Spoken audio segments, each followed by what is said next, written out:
big headphones to cover both my ears, and it's always on max like Pepsi. Get me? I spit it real abstract. Matter of fact, I spit it so cold that when you hear me, you catch a cold. Always been underground. Like a bunny, I'm not blind. I see how everyone wants to see my money, but I keep it hippie. Cannabis all day, stay in the sky, so Babylon cannot touch me.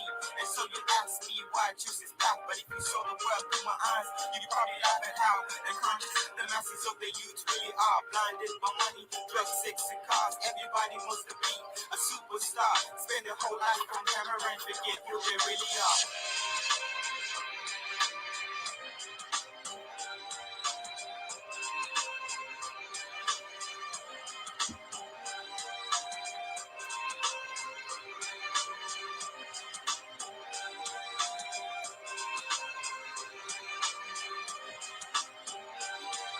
My third eye is open while I'm alcohol, you're joking. Trying to impress your friends to think you're cool, but I'm no fool. Peer pressure doesn't get to me. I know myself a pure and divine entity. I don't get caught up in the five senses. The outside doesn't matter, it's all nonsense. And I see how they push it up in mainstream media. That's why I'm waging war like the people up in Libya. Like a phoenix, I've risen from the ashes to warn the masses to abolish old classes. Know yourself, search your mind, start seeing the signs and stop being blind. The system is designed to put power in fewer hands. Think about it, once you're free to roam this great land. You gotta understand, to free yourself, only you can. But the question is, do you understand? But the question is, do you understand? But the question is, do you understand? But the question is, do you understand? But the question is, do you understand?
Do I hear myself? Let me see. Hold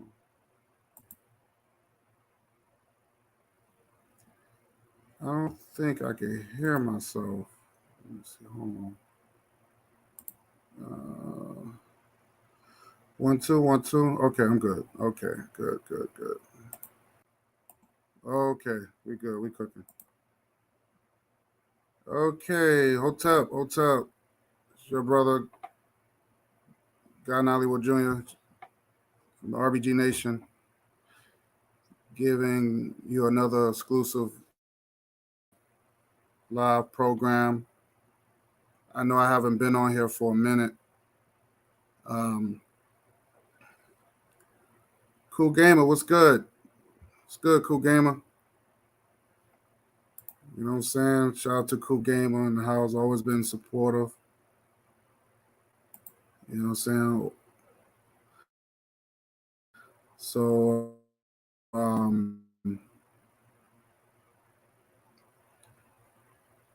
so been so occupied. All right, there it is. So today's topic is the Little Mermaid, and I want to talk about that for a minute because I had some issues with it. So at first I wasn't going to go see it, but I said, well, let me check it out. I didn't pay for it. I didn't pay for it. I get to see it. I got this all for free. Um, but I had to check it out. I had to check it out because I had a funny feeling that movie was going to be a problem. So the song that I played is called Psychological Warfare, right? Let me share screen this.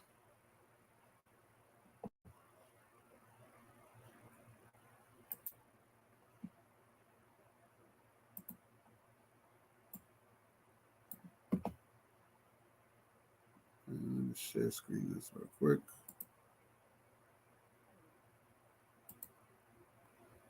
All right.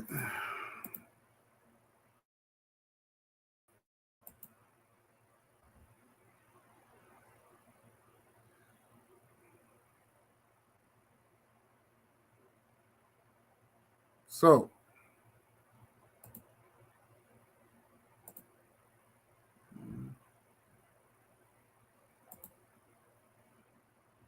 let me be up here.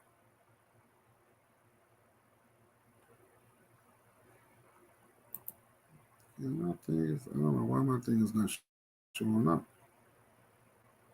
Hold on. All right, let me go back there. All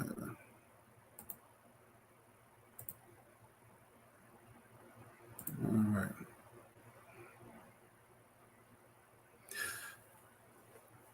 Of course, this is a Walt Disney movie.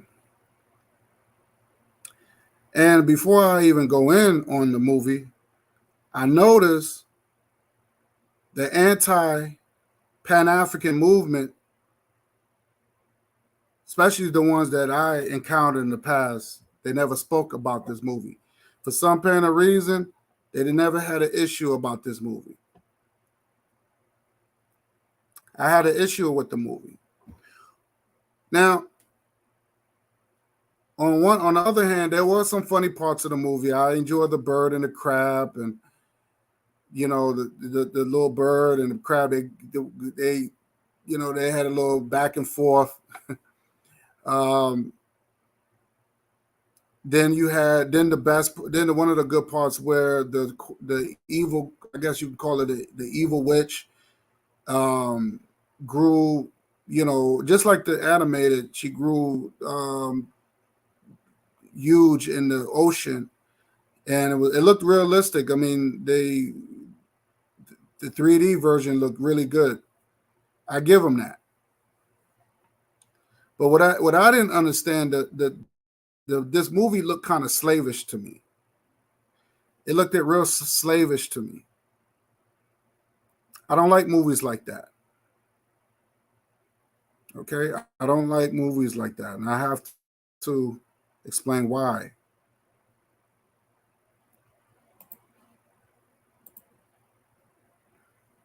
I have to explain why. I don't like movies like this.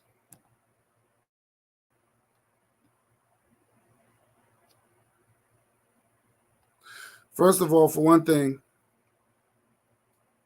you have this girl on here. First of all, the movie is really an all-white animated movie. And it's something really that basically white kids get to enjoy. Now, my whole thing is this. If you're going to put a a, a black girl to play um, Ariel. I think that's her name. Let me see. Just want to make sure I got her name right. I think her name is Ariel. Yeah, let me see. Just want to make sure. Cast. Cast. All right, what's that cast? Just want to make sure I got her name right.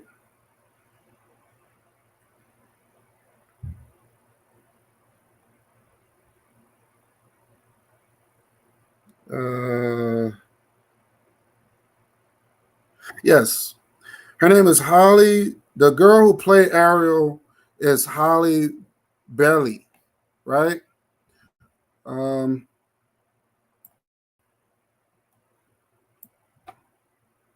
I want to give a shout out to Sankara, Patrice Bishop. How you doing? Shout out to you. Glad you came through. Come on, what's going on? Things.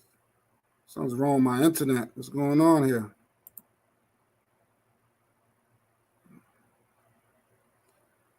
All right, shout out to Sankora. How you doing? Shout out to my sister, my good sister Rennie P. What's going on, Queen? Who else? Who else? Who else? Hotep, Hotep. Shout out to Hotep to African First. Yes, peace, peace, peace, peace. Join in, join in, join in. And I will probably, what I'll do is, if anybody want to come on and speak their mind about this movie, I'll put the link in. Anybody in the chat want to come in and talk about it and tell us your thoughts and your opinions. But I want to thank everybody from joining in. And I really appreciate it. It's been a while since I came in. Did my, I had to, I've been going to the gym and trying to get myself fit, trying to eat healthy. Because you got to understand, when you're dealing with warfare, they're attacking us in all angles. Okay? They're attacking us in all angles, even in the food, even what we eat. And they use media to do it. Right? So they use media to do it. They showing all this unhealthy food. When the last time you saw a commercial, a food commercial showing straight healthy salad or a nice healthy smoothie? They will never show that, because the hospitals and the pharmaceuticals, all of them got to make money. They got to make money. So I'm glad everybody joined in. But I'm definitely want to go in on this movie because it's a hurtful thing to how Disney tried to play this play this psychological game on us. Hey, shout out to Hotel to my sister, my good sister, Queen No I Am. Glad you came on board, sis. You're the best. I want to thank all of you for coming through. This is going to be a nice topic. I hope you enjoy it. And please engage. Say your thoughts, say your opinions. Have you seen the movie? What's your thought about the movie? You know what I'm saying? So hit that thumbs up.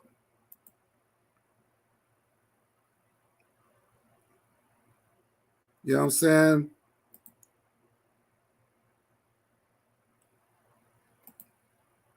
Just want to give everybody comments to y'all. Showing. I'm glad everybody engaging, showing some sisterhood, some brotherhood, and that's what I like to see. I really like to see that. So, something told me to check this movie out. You know, I saw it for free. I didn't pay to see this movie, and like I said, it was the only thing that was funny was the crab and the bird. The bird was a little ghettoish, but it was funny. The bird was funny. The crab was funny. They were going back and forth. You know, a little humor. And then you had the evil queen. I mean, the evil witch. She grew towards the end of the movie, which is very 3D like. It's very that was good. I like how they did that. However, you have Ariel, who's a black girl. Now, one thing about me, we had an all-white version of the Little Mermaid that white kids can enjoy and see themselves. But when it comes down to us, we do not see ourselves. Here's one of the problems. Press 1 if y'all can hear me. Press 1 if y'all can hear me clearly, because I want y'all to really hear me. Press 1 if y'all can hear me.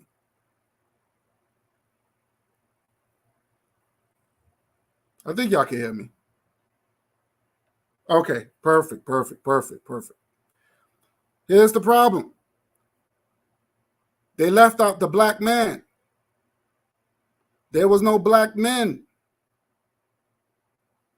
So you see a black girl. Her father is white. Her father is white.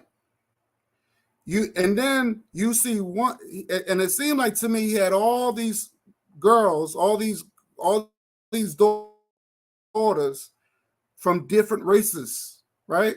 You had this one girl who was you could tell she's like beautiful, dark skin, beautiful with kinky hair, afro, and she's underwear. She's the only I could say looked like a real sister to me.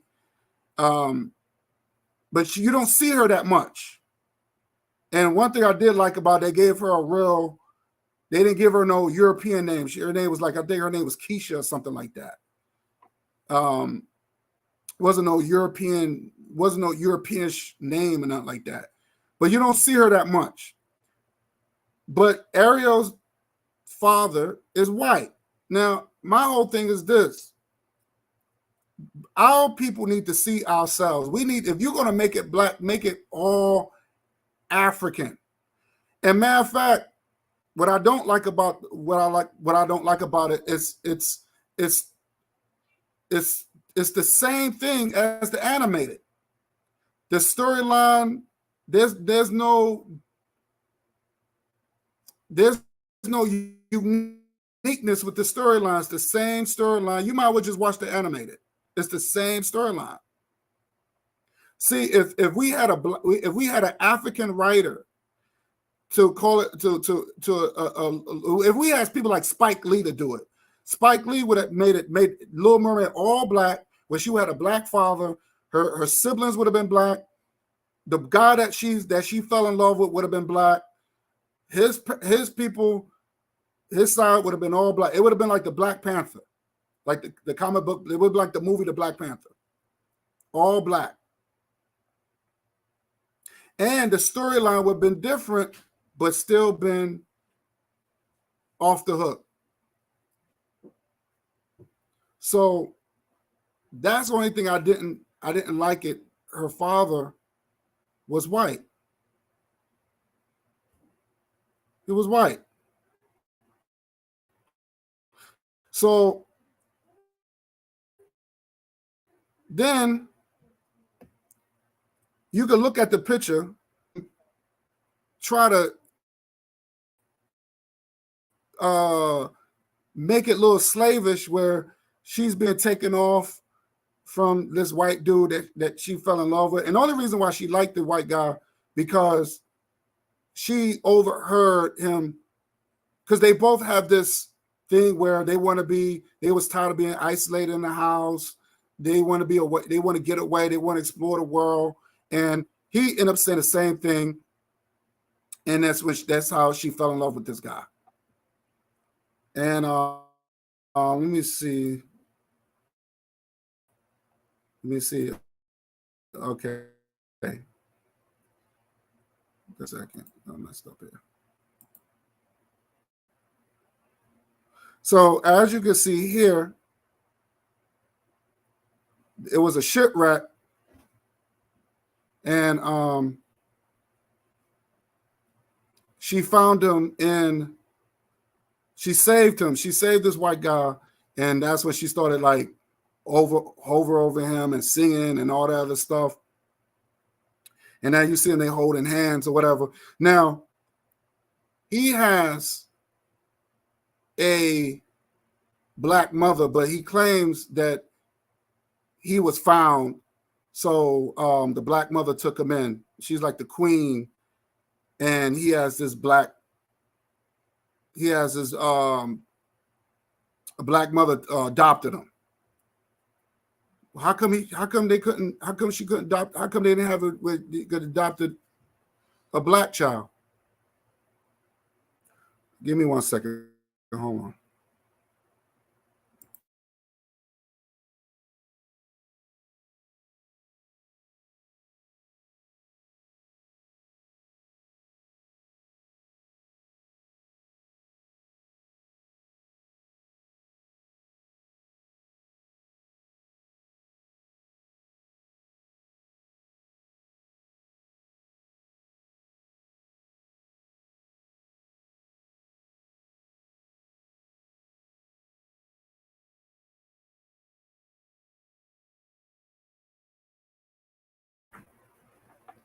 Comes back. Okay. So sorry about that. So so this white guy was adopted by a black woman. One thing I didn't like was they should have had it. Why didn't see? That's what I understand. Why did not have Ariel with her mate? That's what the word mate is. Someone that has the same image as you. Like you can't compare a elephant hooking up with a male elephant hooking up with a female giraffe. It don't work. It don't work like that. It's not nature. You know what I'm saying? And we see a lot of these images, and I'm sick of and this is what you call psychological engineering. And it's sad because I've heard a lot of black women, a lot of our sisters saying how great this movie is, and they were saying that, oh, I'm gonna take my daughter to see this. So you taking your daughter to see this so she could end up with a what? White man. This is psychological engineering. Because they already got the brothers. They already got most of our brothers. So now they trying to get the African woman. And my whole thing is this. Where are these anti-Pan-Africans who had a problem with the Black Panther movie? How come none of them did not address this movie? Oh, I'm tired of this Wakanda shit. Yeah, we already know who that was. And you don't never see these people making making programs about this, how disgusting this movie is and how damaging this movie is. Where they at?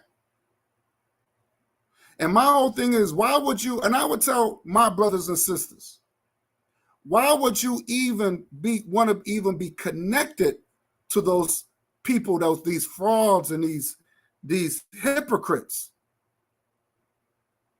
that show their hand? Why would you want to call them and text them and support them on their programs? When these people don't even like to see themselves in these movies. They had a problem with the Black Panther movie. I didn't even like Wakanda Forever because I already know what they was trying to do with that. They was trying to have this black and brown relationship. I didn't like that movie. And I noticed when it comes down to this interracial or the integration movies like this, you don't see these people nowhere. You don't see these loudmouth, I love my people, and you don't see them nowhere. What happened? Hotel person K21, how you doing, man? It's been a long time, man. I would love to hear your opinions on this. I would love to hear your thoughts on this. I'll put the link in later, in a little bit. Let me read some of your comments. I'm sorry. I'm really enjoying this. Let's see what Queen says. She said they could make the movie too black. They couldn't make the movie too black. That would upset these Karens too much. I agree. They don't like to see a strong African relationship between a black man, black woman. They don't like that. And what I want to see in the movie was an all black, all African, and I'm gonna use the word Africa because I don't like the word black. Everybody's black now, everybody got melanin. I would say African. They should have had an all. I don't care if the brother was West Indian. I don't care if he came from the motherland, but they could have had that sister hooking up with a brother. And again, they should have got all these intelligent African writers. They could have got Spike Lee to do it. They could have got any other black man, black woman to write a story that we can relate to. And you know what? All races going to see it. All races going to see it. You know how many white, brown, yellow people saw the Black Panther movie? Because we are the shit. We always come up something different. Because the whole world wants to be like us at the end of the day. Okay? So I don't even know why Disney, and this is kind of reminds me when MTV did not want to play black music because they didn't want to offend, a certain, they didn't want to offend white folks. So everything was about rock. They didn't want to play no pop music by African people like Prince and Michael Jackson, all these great artists. They didn't want to offend. MTV was only for heavy metal and rock and roll. Well, I would say rock. It was really for white rock music. So eventually they had MTV Raps and all that because white folks decide, hey, no, we want to listen to these music. We want to listen to these music. You know what I'm saying? So that's what happened. But this is kind of reminds me of this. Okay. What else? She said maybe in the next one they'll introduce more black people. Not. I don't think so. Mm-mm. I don't think so. I don't think there has ever been a black prince in any Hollywood movie, any Hollywood movies. Maybe a few frogs, but not Prince. Yeah, the Princess and Frog. Perfect example. That wasn't a brother. That looked like a white guy.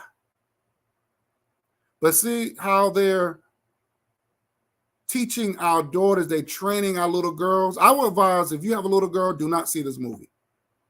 Do not take your sons to see this because it's a slap in the face to your little boys. It's a slap in the face. Because then he's like, well, that guy don't look like me. That guy don't look like me. You don't see no black men in the movies. In this movie, you don't see even his the mother, the black mother who adopted this white guy. You don't see her husband. You don't see her black husband having taken charge. Like I said, you might would just watch the animated.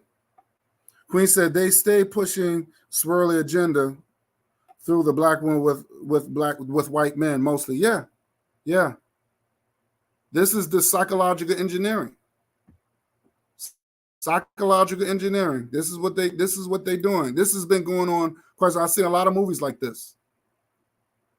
Even these little if you notice, even these little soap movies like I don't know, like Man Best Friend and all that, like I don't want to say Man Best Friend, but these so-called black movies, but they always have one white guy with a black woman. I noticed that.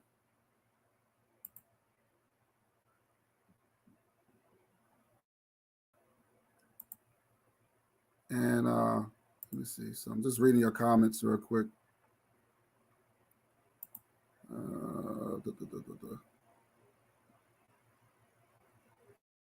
African first said me either, guy. And the Queen said, too many of our black women love the idea of the white prince. They suffering from Meghan and Markle, like, yeah. Disparity. Yeah. And that's what it is. That's what it is. It's just this white prince fantasy. The white, again, this is like the white Jesus, the white savior, and even in this movie, she's literally like this, like Ariel, this girl who played Ariel, she literally chases after this white guy. Like she really falls in love with him, and she sacrificed being a fish and to walk on land to be with this white guy and everything. So it's just teaching our young black girls to chase white men. That's basically what they saying.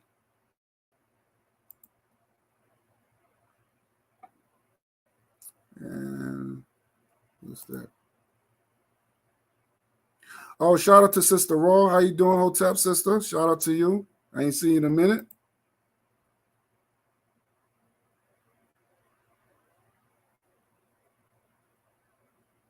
Oh, Elon Musk. Oh, wow.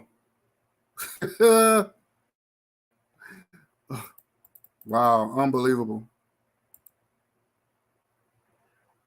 Everybody want to be black now, I'll tell you.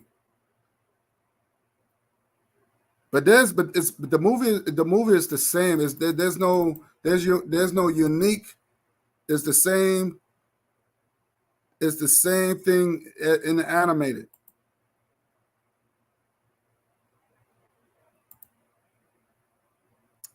So this is so I did not.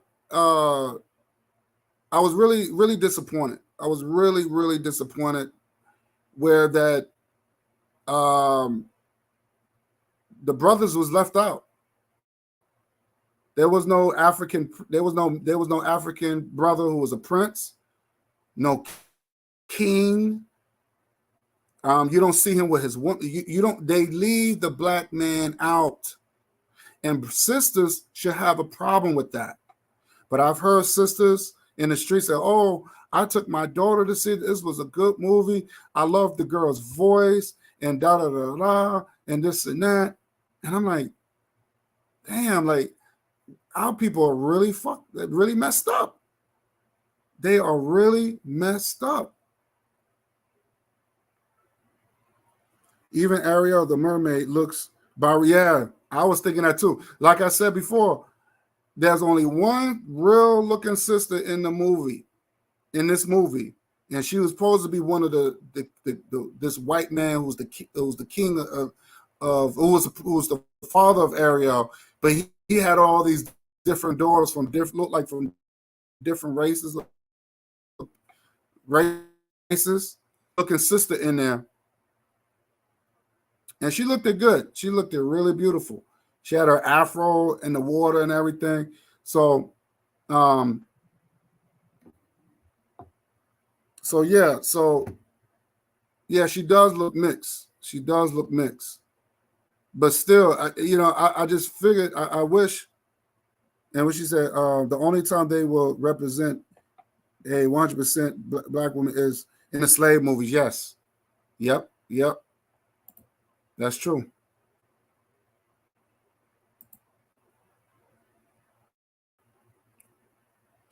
Black men will only represent slaves, inmates, robbers, murderers, and pimps in the movies. Yeah.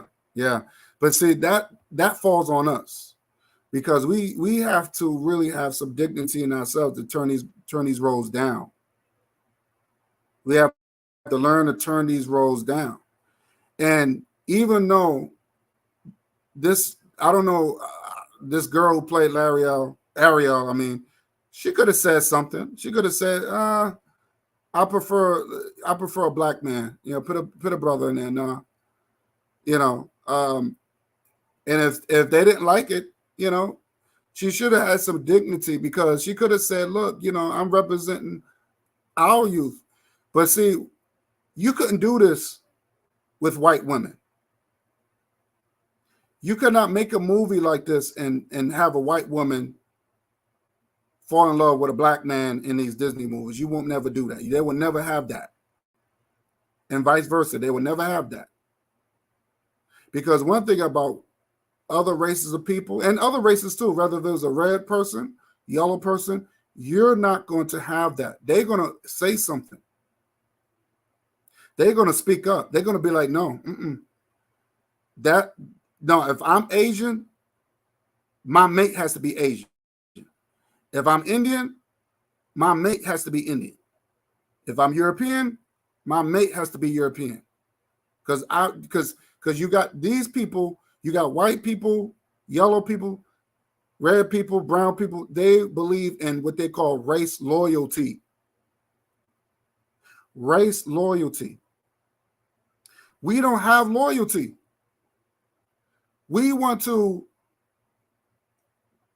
It's like we'll do anything for a come up, and that's the problem.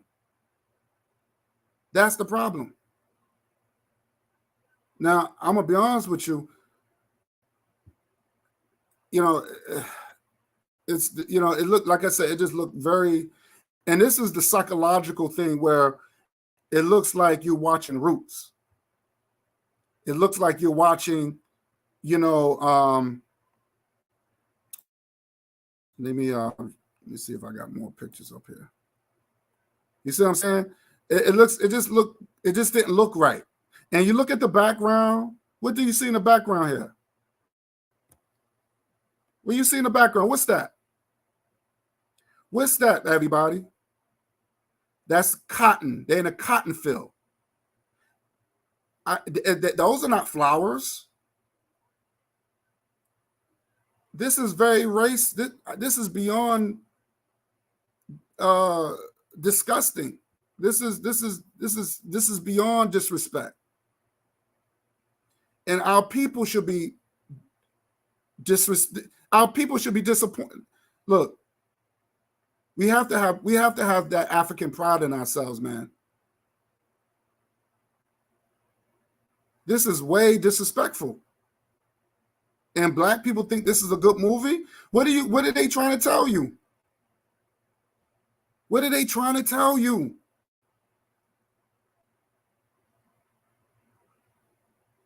I wish our people need to wake up. This is psychological engineering warfare. Psychological engineering warfare. I'll put the link in if anybody want to come on.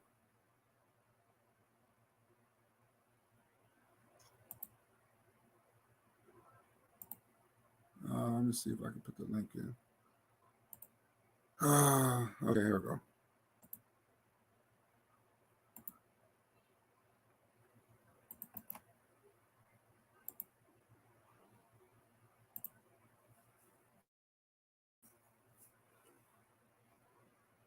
The link is in there. Anybody?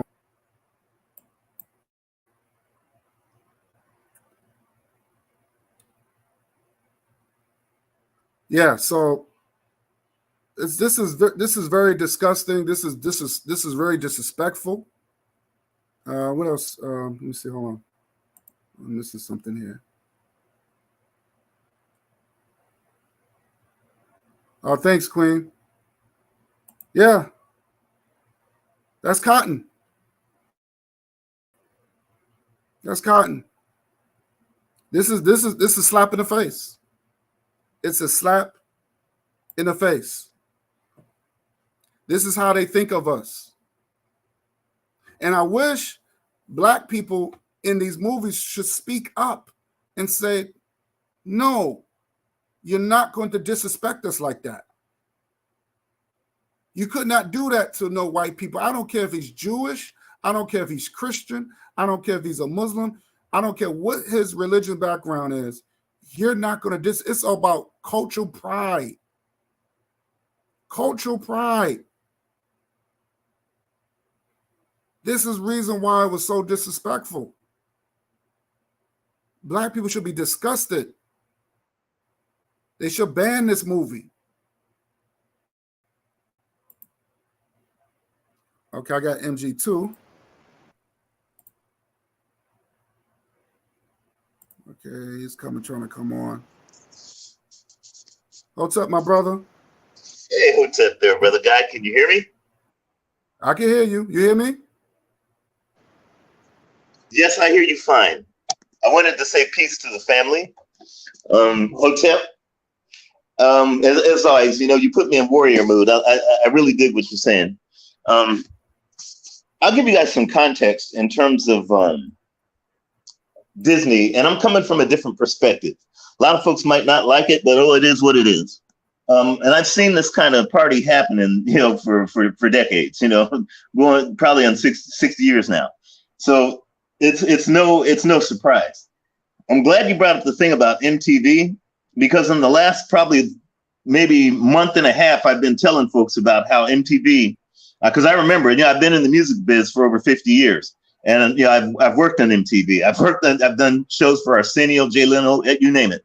And I remember when MTV did come out, and I've been mentioning to folks because I knew a lot of folks that did production for it. I write a lot of music for TV, and it was pretty much a mandate. No Black music until they were able to profit on it, and not only just profit because of Michael Jackson's Thriller, but they knew that the hip hop era was going to create a prison industry that folks could also profit on by promoting that death music.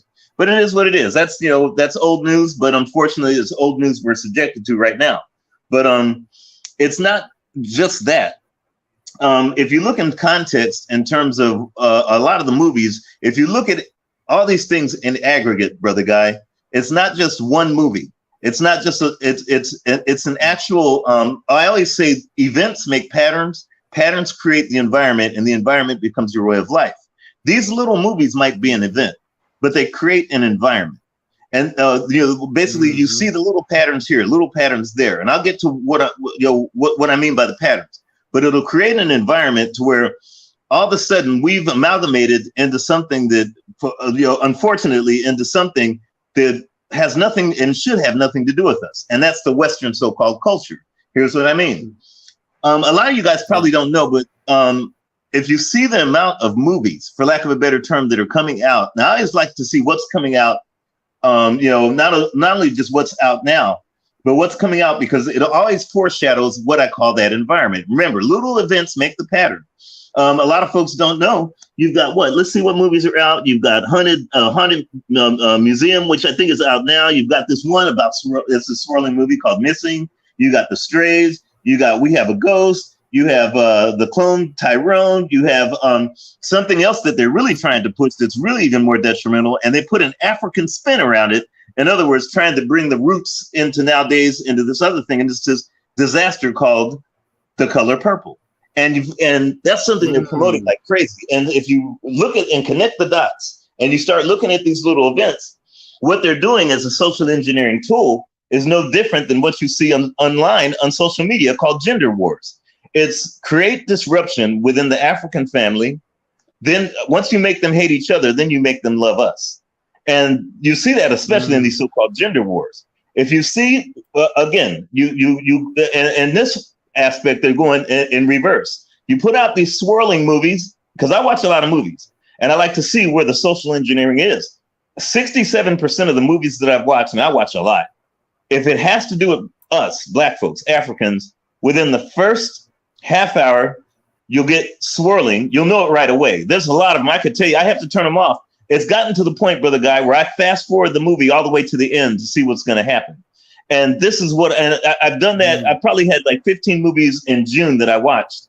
And out of all that, I'd say maybe 2 that were Black folks. I didn't have to worry about fast forwarding. And, I give myself spoilers because I know at the end, you're going to see that swirling mentality. But it's not just that. They make us love them. And then they go ahead and promote this disruption because the disruption's already through social media. You got these clowns talking about gender wars and manospheres and whatnot. So they have to profit on, hey, if it's a working model and it makes money, let's profit on it. And then let's start promoting these so-called movies. When I said reverse order, you start out with the swirling and then you go to Color Purple. You're going to see more movies like Color Purple. And this one that's coming out is really disastrous if you watch the trailer and some of the dailies. The thing is they're pushing this African narrative. They came from the slave ships, the whole 9 yards, things you didn't see in the first, blasphemous movie called Color Purple. They're putting it now because we have a little bit more African-centered in this than we did back then, or at least on the surface, it looks like that. So the thing is, a lot of our folks aren't seeing the game. And, I'm not mad at what Disney's doing. Matter of fact, Disney did everything right. In my perspective, Disney did the perfect thing for Disney. Because anytime Disney comes on, I know what to expect. If I can't be disappointed when a skunk stinks, and I can't be disappointed when Disney, which in other words, I can't wait for Ron DeSantis to be president because he'll probably neutralize it. He'll probably get rid of it. Disney has a history, and its inception. If you look at the old Mickey Mouse and everything, its inception was to demoralize Black folks. So anything they do from its inception from Walt Disney to now is what they're supposed to do. And I try to let other folks say, my disappointment levels are very low in terms of that because I know what to expect. And if they did something where they started to extol the Black male image or anything like that, I'd be scared. Again, if you watch movies, I said the first half hour, you're going to see swirling. Now, this is even more disastrous. It used to be 2 years ago within the first 45 minutes, but now it's within the first 10 minutes of any so-called movie with Black folks. You'll get somebody that's there that is African, that is a broke back or a sexually backward alphabet suit. Within the first 10 minutes of every movie I've seen, whether it was a Black male or female, they had some kind of backward, alphabet, sexual backwardness. It's no different. When you brought up MTV, ain't no different than TikTok. Other folks said, how are we going to profit off of somebody that consumes something that they should not consume? It's like crack. TikTok is crack. Social media is crack. Disney is crack. MSNBC, Fox News. That's like it's psychological crack cocaine. And so they'll go ahead and promote it because remember, TikTok did not want Black folks on it at first at all. Neither did Instagram when they first put it out. But then no different than MTV. They said That's right. These folks will consume anything that'll kill them. Now let's put it out. Clubhouse, no different. Started off with a $9 million valuation. Then all of a sudden we wanted to look like, again, it's that unfortunate consuming this crack cocaine called social engineering. Within 9 months, Clubhouse became a $1 billion valuation. So I can't blame these companies for what they do because I know what they do. I blame us for not recognizing it and going the other way. I'll pass the mic there, brother guy. I agree with you. Queen said, if I had a young daughter, I wouldn't want her to watch this racist posturing, which is saying little Black girls should grow up and love and marry white men. They're prince. Yes. Facts. And again, I think we should start. Like I said, when I saw the movie, I didn't pay to see this movie. I saw it for free. I did not go and pay to because I want to watch it because I heard Dr. Umar Johnson talk about it. So I said, well, let me watch this movie and see what I can bring because I want to, because he probably missed something. And then when I saw it, especially when I saw this picture, what I'm showing now, it's very insulting. It's very insulting. So, like you said, bro, I'm not surprised at Disney. This is really not us. This is not us. This is not something because they trying to make money off of us. Because, like you said, we are the biggest consumers. We are the biggest consumers, and if they put a black girl in there, black people going to run and see how good this black girl is, and that's basically bottom line is. But of course, white people will watch it because they're curious. They always been curious about this white man and black girl fantasy. So this is a fetish to white folks. So with our people, it's more like, it's more like a white savior complex. And I've heard sisters say that, I want to, this girl, and I know they want to support this girl. At the same time, I wouldn't.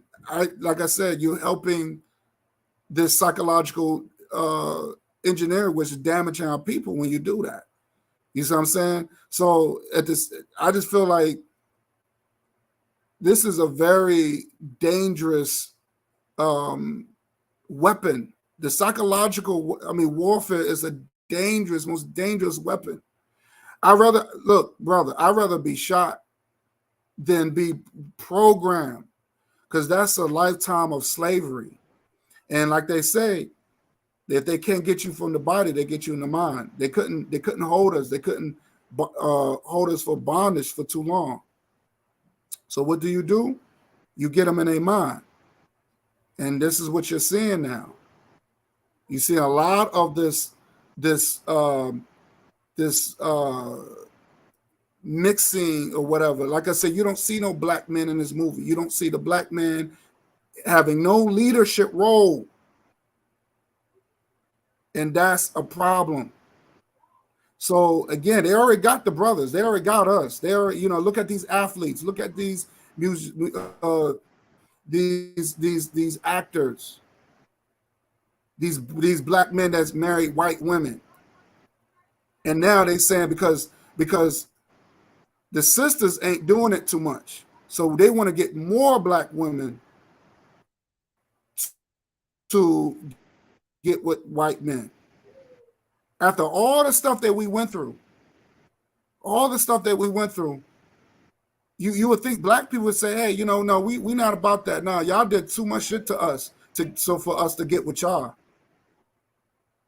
And again, I think when you get into this, when you become so oppressed, you're willing to do anything. And this is how I think. This is what I'm thinking. When you are so down, you're so oppressed, you want to get out of your situation. You willing to do anything. I want to get out the hood. So yeah, I'll marry a white man. Just didn't what's her name? Marry a white man. I think she's pregnant by him too. She was from Rough Rider. What's her name? She was from Rough Rider. What's her name? You thinking of Lil Kim? What's her name? Damn, I forgot her name. Oh, Eve. Yeah, she married a white man. And I think she's pregnant too. So, and you think that a girl like that who's from the streets, who've been with a lot of hood dudes, you think that's what she.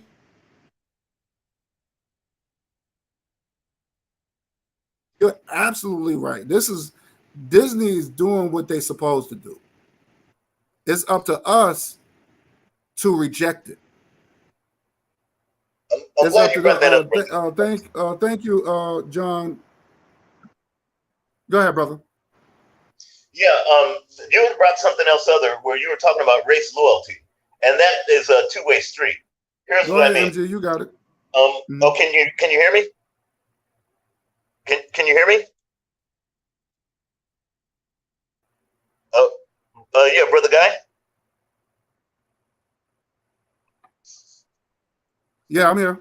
Okay, yeah, I was wondering if you could hear. You hear me? Yep, I hear you. When you were talking about race loyalty, that's actually a two-way street. Here's what I mean. A lot of us don't realize the reason we consume so much is because we produce very little. And that's a very important thing that a lot of our folks don't get. And when I say race loyalty, I have to ask myself, because I've been through this. Okay, I've been through this in a big way. If this young lady or any of these actors or athletes or anything else had an infrastructure that they could go to that was all us, that we own, kind of like what we did back in the day, then it would be neutralized for them to even, it would be of no use for them to go to someone else's institutions to try to get celebrity status or even money. In other words, if that young lady said, I'm not going to take this role, I'm just going to go and stick with the black folk. And my dad said this very well. She would be out there in the street, and I would bet not one of us or anybody, not one Negro on the street would go ahead and pay her medical bills if she went ahead and skipped out and said, I'm going to do this because I'm promoting black. I'm not going to do these films. I'm not going to do this. I'm just going to stay black. She'd show up at any one of our doorsteps and she'd be hungry, and ain't nobody would feed her. And that's because we produce very little, but we consume everything. If we don't build the institutions, so we don't have to, worry about our non-loyal individuals going to Disney or going to play for non-HBCUs and everything else, then we can't complain when they do. My dad said that because there was one artist, you guys know who she is, one of the most notable artists in the world now. And I had done a tour and I was really pumping up my fist. And I'm like, I don't think I'm going to do this gig. It's not black enough. And he says, how are you going to pay your medical bill? He says, all those black folk that you've been giving money to, promoting, putting doing live streams, everything else, you show up on their doorstep with a heart attack and they wouldn't give you 2 nickels to go ahead and they would not feed you. He said, son, you have been feeding too many mouths. And that's the thing that I've seen across the board. Why do we have these individuals going around asking for Cash App, asking for Patreons, asking for whatever, where that institution and that infrastructure should be there already for us? But yet I don't see any millionaire Cash Apps out there unless they're, some idiots, trying to put together museums and all this other nonsense. I have not seen anybody pay their medical bills on going ahead and doing lectures. Okay, look at what happened to Dr. John Henry Clark, Dr. Chancellor Williams, Dr. Ben. They literally died in poverty, because of the fact that they did so much for so many that did so little and cared even less. And that's a sad thing that we've done because we have not built the institutions to go ahead and keep us away from this stuff. So therefore, somebody's going to go out there and for their own unfortunate sense of survival, they're going to do what's harm. It's like an old African village or an old African proverb. If the village that doesn't nurture the child, that child will grow up and soon come back to burn the village. And that's what's happening because we have not nurtured our industry. We have not nurtured our talents. We have not nurtured our folks that even if it's a Cash App or even it's an actor or an athlete. So therefore, what do? They go to these other areas. And in other words, that issue of whether it's the Little Mermaid or these Negro athletes, they're burning the village because we have not nurtured even ourselves or individuals that we produce. So like I said, it's a two-way street that a lot of us don't have the introspection to see because we feel like we're always right. We know, ain't nobody know. And then all of a sudden we have the nerve to go ahead and blame because we did not have the warmth to keep that child away from coming back and burning us by doing these swirling movies. So it's, again, introspection is also a two-way street that many of us know, all of us don't even know exists. But until we know it exists and until we start to make moves in that direction, hey, we're going to have more Little Mermaids. We're going to have more. We're going to have the entire, you name it. It's going to get worse than you think. I'll pass the mic.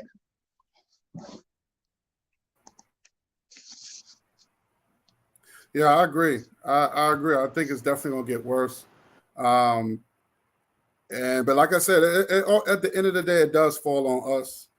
um, and they doing whatever is possible to break us. And it's crazy because me being in New York, I noticed that they have what people when they celebrate, right? When they celebrate their culture, whether it's Puerto Ricans, you got the Dominican parade, you got the Puerto Rican parade, you even have the so-called LGBT, what they call it the Pride Parade, right? And they all come down to what they call Fifth Avenue, right? And they celebrate where the world get to see them, right? But when it comes down to the African Pride Parade, the African Pride or African Parade, our parade, um, they don't have us down there. They don't have us where the world see us. We should have where that we could represent who we are. We could have all black people come together from all across the globe. We could represent Uganda, represent Ghana. You know what I'm saying? All black people to represent that. Hey, look, we come as one. We come as one flag. So they don't have. They don't have us to where we could be acknowledged. But then again, we don't have nobody fighting for us anyway. You know what I'm saying? Every culture, every race has somebody fighting for them. You know why? Because it's always someone that looks like them that's pushing that. No, I'm Dominican. I want my people to be represented. I'm Puerto Rican. I want my people to be represented. I'm Asian. I want my people, and that's what I'm saying. We don't have nobody fighting for us because some of our people are looking for that what they call white approval or that white acknowledgement or that white respect. They don't care. They just want they just want black people to worship them, and that's the problem. They just want black people to say, "Well, yeah, we got a black mayor.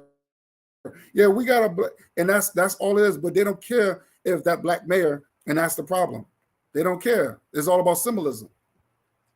So that's the only thing I don't understand about people. And even with this movie, it's symbolism. It has nothing. It's all about, oh, there's a black girl. She's playing Ariel, and she's representing this so-called black girl magic or whatever the case is. Has nothing to do with anything. It's all about it's symbolism. That's all it is. And black people need to get out of that. We need to get out of this symbolism. So, but yeah, this movie is very disrespectful. And let me just read some. Give me one second. Let me read. I hope he's still in there. I hope he's still. I forgot. Didn't want to. Oh, there you go. Oh, that's my brother. There you go. I got Brother Bakari. What's good, King? Brother Bakari?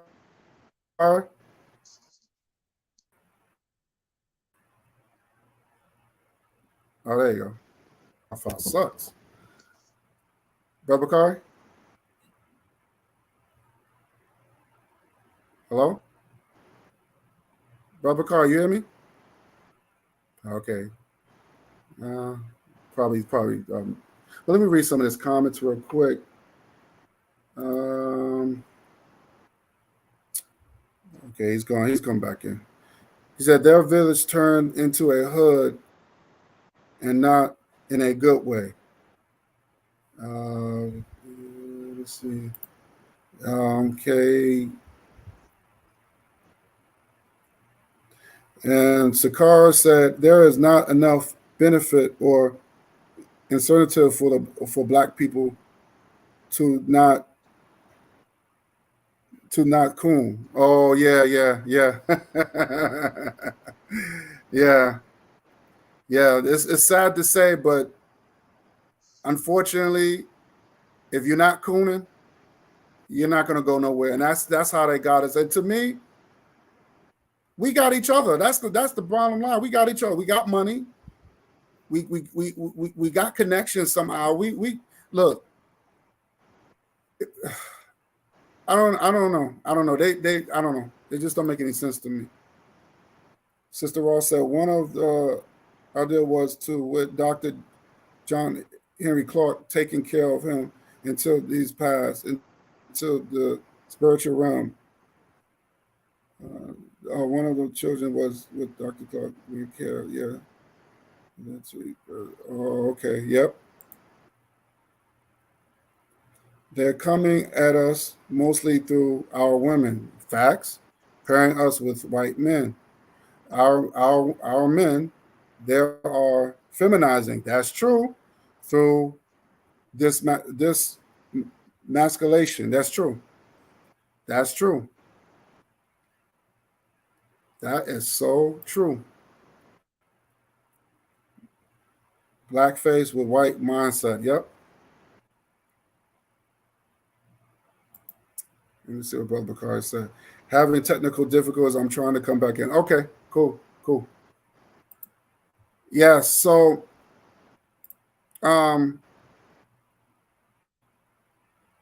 yeah, but MG too, man, you on point, man. Everything you say, you on point. Brother Guy, I think that I'm trying to remember that it's like the child that is not nurtured by the village comes back to burn it to feel its warmth. And it gets me thinking in terms of, think of all the scholars that we had. And then I look at, because, I deal with the economic world, and we have over $1 trillion of capital going through our hands every year. Now, with less than 1% of that, you can build a library facts. with all the information. I was just thinking about that. Yep. Right. A library could be built no different than if any so-called black producer, film director, black movie studio, you know who I'm talking about, especially over in Atlanta, if it was very important for us to nurture who we are in the village, they would say, no, we'll do the Little Mermaid, we'll direct it, we'll cast it, we'll take care of that. And therefore, then it's in our ballpark. But even then, unfortunately, we've amalgamated to the point where it's like, oh yeah, we're them. And this is the real scary thing. You're in an environment right now worldwide where what I call econo-ethnic protectionism. Folks it's basically everyone circling wagons and they're using money to keep everyone else out. This is just the nature of the game. Especially now that things are getting more like, for lack of a better term, more right-wing, more protectionist. And a lot of our folks thinking that we've assimilated into something, oh, we're part of them. Look at what's just happened in those so-called Supreme Court rulings. Not that I really care or not, but it's telling you the protectionism that's happening. They're saying, look, again, a lot of us get the unfortunate notion thinking that United Snakes is a country. It's one big flea market. It's one big Walmart. And within that Walmart, they're going to protect themselves and do what's in their best interest. And we as Black folk are definitely not in their best interest unless we're consuming everything they give us, including this nonsense called media. So what happens, Brother Guy, is we get into this scenario where a lot of our folks, now that they're using media to make us think that we're part of them, as Martin Luther King integrating into a burning house, to where now they'll have no intention to either, if they even think about righting the wrongs, which I know they're not capable of, but they'll say, hey, you guys are part of us. You guys are American, or you guys are foundational Americans, or you guys are whatever, so why should we go ahead and consider you something as a competitive force, whether we owe you, whether we, demoralize? Hey, us demoralizing you is just like me telling my little, Brad and Becky, hey, teasing them because now you are one of us. And they do it so skillfully and so through psychological manipulation, i.e. this media, by telling us, oh yeah, every movie that I've seen dang near this month had, the first half hour was swirling, or, the first 10 minutes was some Negro male or female up there being a brokeback. So therefore, our mindsets are thinking, and it's unfortunate because it's not like we don't have the money to change it. It's just, again, we consume everything and produce very little. And that anyone that does that literally has to depend on someone else always, because if you don't produce, somebody's going to produce it for you. So unfortunately, you're going to be a perpetual consumer of that. And then all that money or all that resource or whatever goes through your hands is only going to go to them at the end of the day. and then it'll just perpetuate, perpetuate, and perpetuate. So this is just something that I say, if there's a problem with it, create your own. I write my own screenplays. My thing is like, look, I don't like what I see. I'm gonna create my own. I'm gonna do whatever I can. And if I'm not on this planet to do it, then the person that's going to take it, as Dr. John Henry Clarke said, they're going to bury me, bury the man, and continue the plan. But the bottom line is, if there's a problem, ain't nobody going to change it but you. I'll pass the mic. Mm-hmm. All right. I got Brother Bakari in the house. What's good, King? Peace. What's going on? Can y'all hear me? Yeah, we can hear you, King. What's going on? Okay, what's going on? What's going on, MG2? It's been a whole minute. It's been a minute. Brother God Nollywood Jr., the chat, everybody. Look, MG2, when he was speaking earlier, right, when I was trying to come on while he was speaking, he said something that was very important. When he said race loyalty, he was speaking about something you said, and I didn't get the notification. So when I came in, I didn't hear what you said about race loyalty, but I've heard you say it before. So when he said race loyalty goes both ways. Mm-hmm. And that's very important for us to understand that race loyalty goes both ways. And this is something that we have, and Guy, you've been over there to the panel, you know some of the things that we've been talking about lately. And one of the things when MG2 mentioned about the HBCUs, right? The race that when it comes to race loyalty, a lot of us don't have that loyalty to one another, right? And so now with the Supreme Court decision, right? They letting you know they don't even want you, right? They letting you know they don't even want you. But I was on the panel with a couple of brothers last night, still trying to figure out a way to say it's HBCU fault, it's our fault, right? But that we're the problem in the neighborhood, right? They're the problem in the Black community, which I think is absolutely asinine. But this movie is what I just want to touch on that. But this movie, I really don't watch much movies, but when they said the Black woman, I heard them talk about it. The first Black Little Mermaid ended up with a white dude in the movie as her man. Well, you know, that's typical. Look at commercials. If you turn on your TV, just look at commercials. Look and see when you look at commercials, the Black man is always in a happy relationship with the white woman.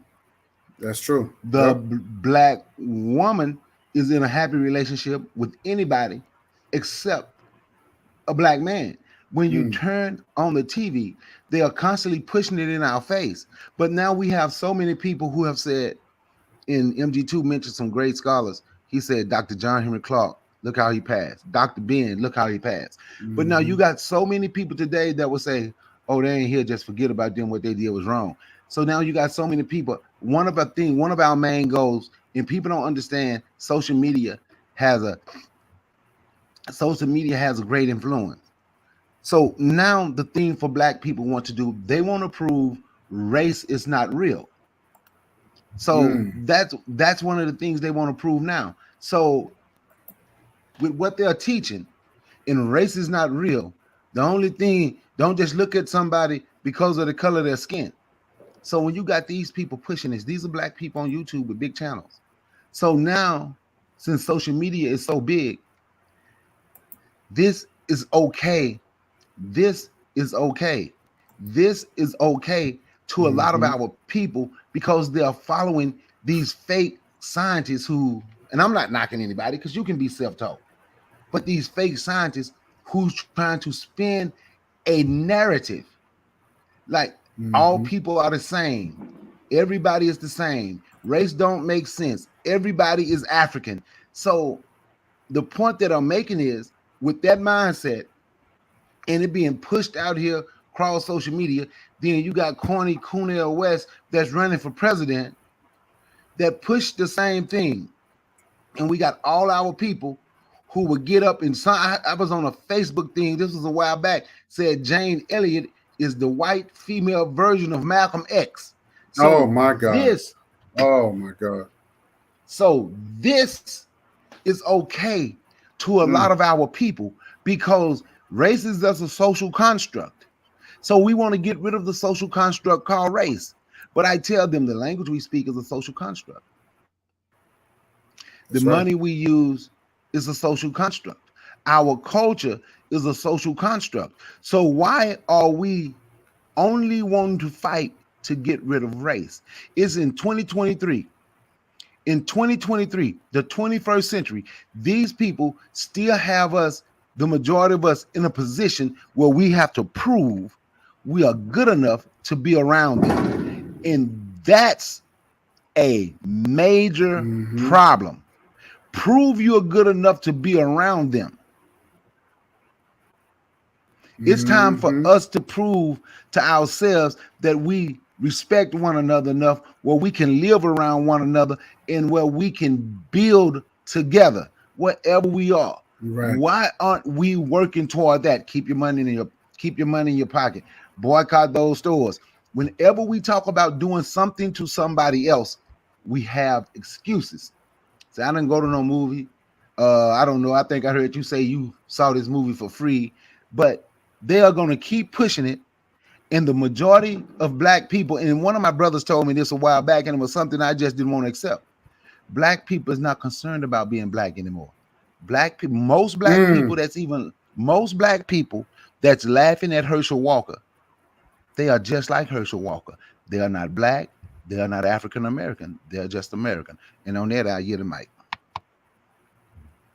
Wow, that's deep. Yeah, facts. And I wanted to add on what both of y'all were saying. Really, well, first I want to say this. This is funny. This is what happened to me yesterday. Y'all both know about Chief X, right? Y'all know who Chief X is, right? I know he is. Right. MJ2, you know Chief X?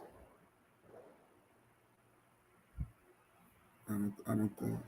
He probably is familiar with it. Well, Chief X, I had him on my Facebook page for a while, and I've been saying that he kind of sold out, but he went full coon. So he posted something. He said, "Oh, he's pro-interracial." He said that he fell in love with this crossing the border brown woman, which she was Mexican, and she really loved him, and he said he wished he would have got with her, this and that, yada yada yada. And he basically said the same thing. I said, "Oh, this is not about race. We all human beings." This is coming from Chief X. This is coming from the used to be RBG pro-black Chief X that I used to remember. That's the reason why I was connected. I connected with the brother. But I said, let me, I didn't, sometimes he'll post it, but I never commented on his post. So I commented on his post, and I said, yeah, and when you pass away, all your assets and your wealth will go to that race. And he said, and then I said, you want to know why black people can't get ahead. You know what that jackass did? He unfriended me, which he should have done. I'm not going to be connected with people like that. I don't want to be connected. No, you're a sellout. He went full coon. He went full coon. So you got a lot of these guys, they get into this, what they call the struggle, because back then, because it was popular. Pan-African, to some people, it was just popular. For us, it's a culture. We die for this.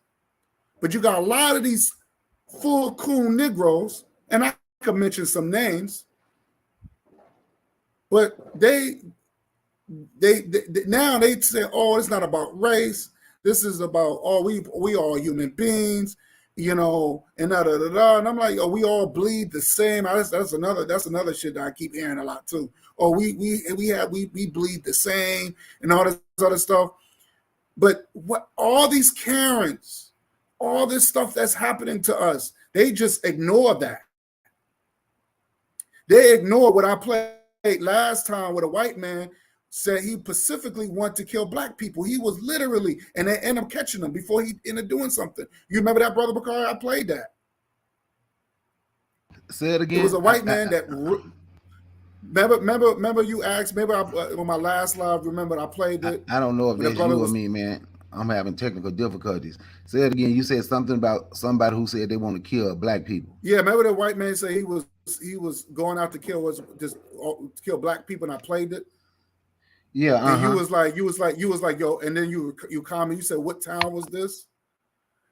But that's my point. I'm just saying that you got white people that's out here trying that just literally just planning, trying to make plans, trying to murder us. And this is what black people want to be connected to. You got a lot of Latinos, they disrespect us all the time. They call us the N-word like nothing. The N-word became part of their culture to call black people. That's part of their vocabulary now. What's up, my nigga? What's up, my nigga? And they don't even sound right saying it. They sound even more silly. So, but black people want to be connected to that.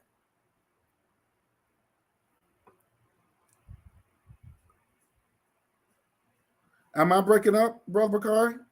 Can you hear me? I hear you. Yeah, I can hear you, but you're going in and out. That's why I was asking if it was them or me. It stormed here today, so I've been having technical difficulties. I think it's probably the weather, you know what I'm saying? Because I'm having because sometimes the router is like, you can see it like going up and down. So now I can hear y'all perfectly clear. So I'm having problems too. I don't know what's going on. It could be the weather. Yeah, Brother Guy. Yes. There was something that Brother Bakari said that really, that's a statement that I hear a lot of black folks, Africans say all the time, and it really makes me cringe when I hear it. And that's part of what is basically a problem. It's that term, the first black. Every time I hear the first black this, the first black that, it's almost as if we just learned how to walk upright. It's that wanting to be included. Like, finally, they love it. It reminds me of that old Kicks commercial back in the 60s, where it's like, where they were saying, oh, Mikey doesn't like it. And then it was like, hey, Mikey, like he finally likes that cereal. Now they could go ahead and sell it and everyone can eat it. And that's unfortunate that we've done to ourselves to try to be included in something we have no business being around. And I mean, it's like, wait, oh, the first black this. It's like, oh, they know they can finally talk, that kind of thing.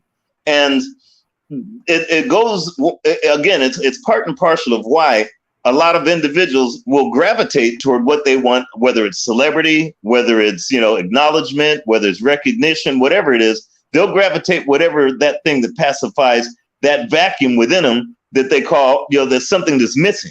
And that's every human. But unfortunately, these social engineering experts know what's that vacuum within us. And that's that vacuum of wanting to be validated. I mean, I remember there was a time when we were holding up signs talking about I am a man.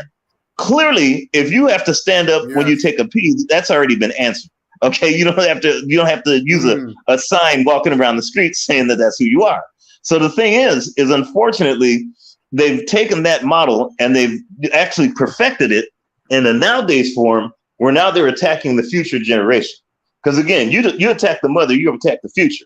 And when I see when I see what our consumption levels are, it's all about consumption. What do we consume? What do we put in our bodies? What do we put in our minds? I look at other nations and what keeps them intact is because they know if they don't consume the right thing, then it's going to be lights out for their society. Take China, for instance. Chinese had, during Mao Zedong, I don't know if you remember, like late 70s, early 80s, and then going into the mid 80s after the Thailand bat crisis in Japan and the internet bubble, or the what's the name bubble went down. The Chinese going from like 70s from 60s to about the 80s really had a pretty healthy diet. They had a pretty, healthy outlook. This is like when Deng Xiaoping was in. It was like post Mao, because they had their own way of life, their own culture. So what happened is, during the time when they started consuming more America dollars, America culture, America internet or technology, and once they started consuming that, if you see their health mechanism now, they're dying damn near faster than the peckerwoods over here. And that a lot of that is what do you consume? And that's just on a level of physical of what's of what something happens. Now think about that in terms of your mind. We consumed, remember when hip hop was just us and it wasn't called hip hop. We were on the streets. We didn't have enough money to buy instruments, so we had turntables. So what happened is other folks said, hey, they're consuming something that's pretty good for them. We were not, shooting each other in the streets and doing crack at the time. It was just, a break dancing or even before break dancing. But then what happened is somebody came in and said, wow, if they're consuming that, what can I do? One, to profit, because remember, the only motive that Anglos or the European society has is power and destruction. I'm going to say it again. There's nothing else. A lot of folks say money. Money's just a tool of power.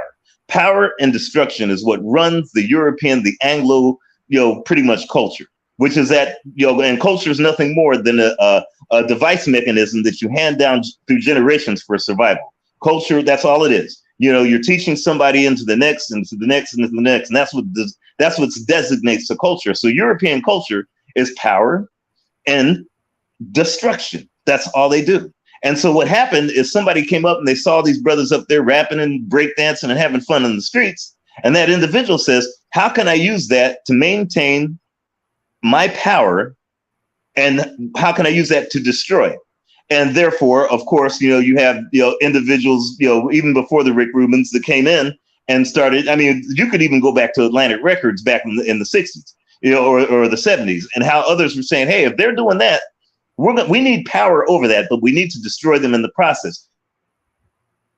Look at the archives of the brothers in the Chain Gang that used to sing those songs. And then all of a sudden, these bagel eaters and everyone else had profited. And this is back in the 30s. So the thing is it's no different than if you don't monitor what you consume and you start consuming what someone else gives you, even if you created it and you're consuming what they gave you, then whatever they give you is not going to be what you should be eating. You eat what you produce. And if you don't produce, then either you'll starve or somebody's going to poison you. So if you look at that, we're being poisoned by consuming things that we think, oh yeah, first black this, first black that, she's that. And we're thinking it's something we produce. We did not produce a so-called Little Mermaid.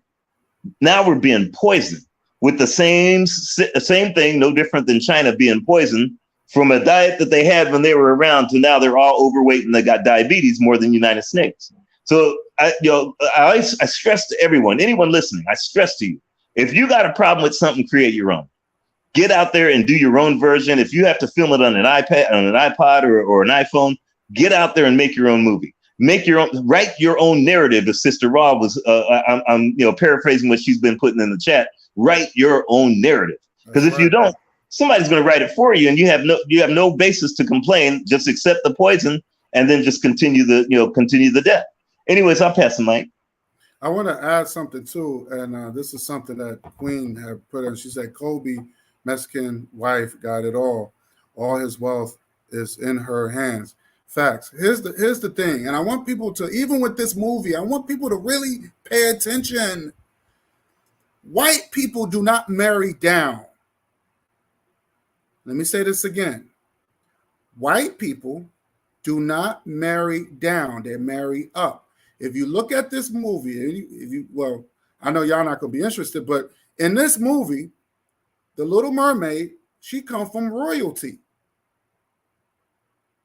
Her father is a king underwater and a powerful one. And of course, he's white. They always got to he looks like Zeus in the water. There's no resemblance at all. I don't even know. It's just stupid. But she comes from royalty. So what are they teaching white people? Well, if you're going to marry outside your race, make sure they have more than you. So when something happens to them, you take it all. Look what happened to Tina Turner. Look what happened to Tina Turner. Didn't that white husband of hers got over $1 million? That's my point. White people do not marry down, they marry up. It's only us. And I was going to say something foul. It's only our people that will marry down when it comes down to our other races of people. And we have no problem building them up. Whether they're white, brown, yellow, we have no problem doing that. And I gotta give up, like I said, I'm not even hating on white people because they know the game. This is the game. So this is part of racism. See, a lot of people don't know racism. They think racism is about, oh, they call me the N-word. Oh, they won't allow me in their restaurants. No, it's all about power and control. And white people want power. So if they see you got money and you're a basketball player or you come from some sort of royalty, they want some of that. And they would sacrifice, their parents would sacrifice their daughters or their sons to get some of that.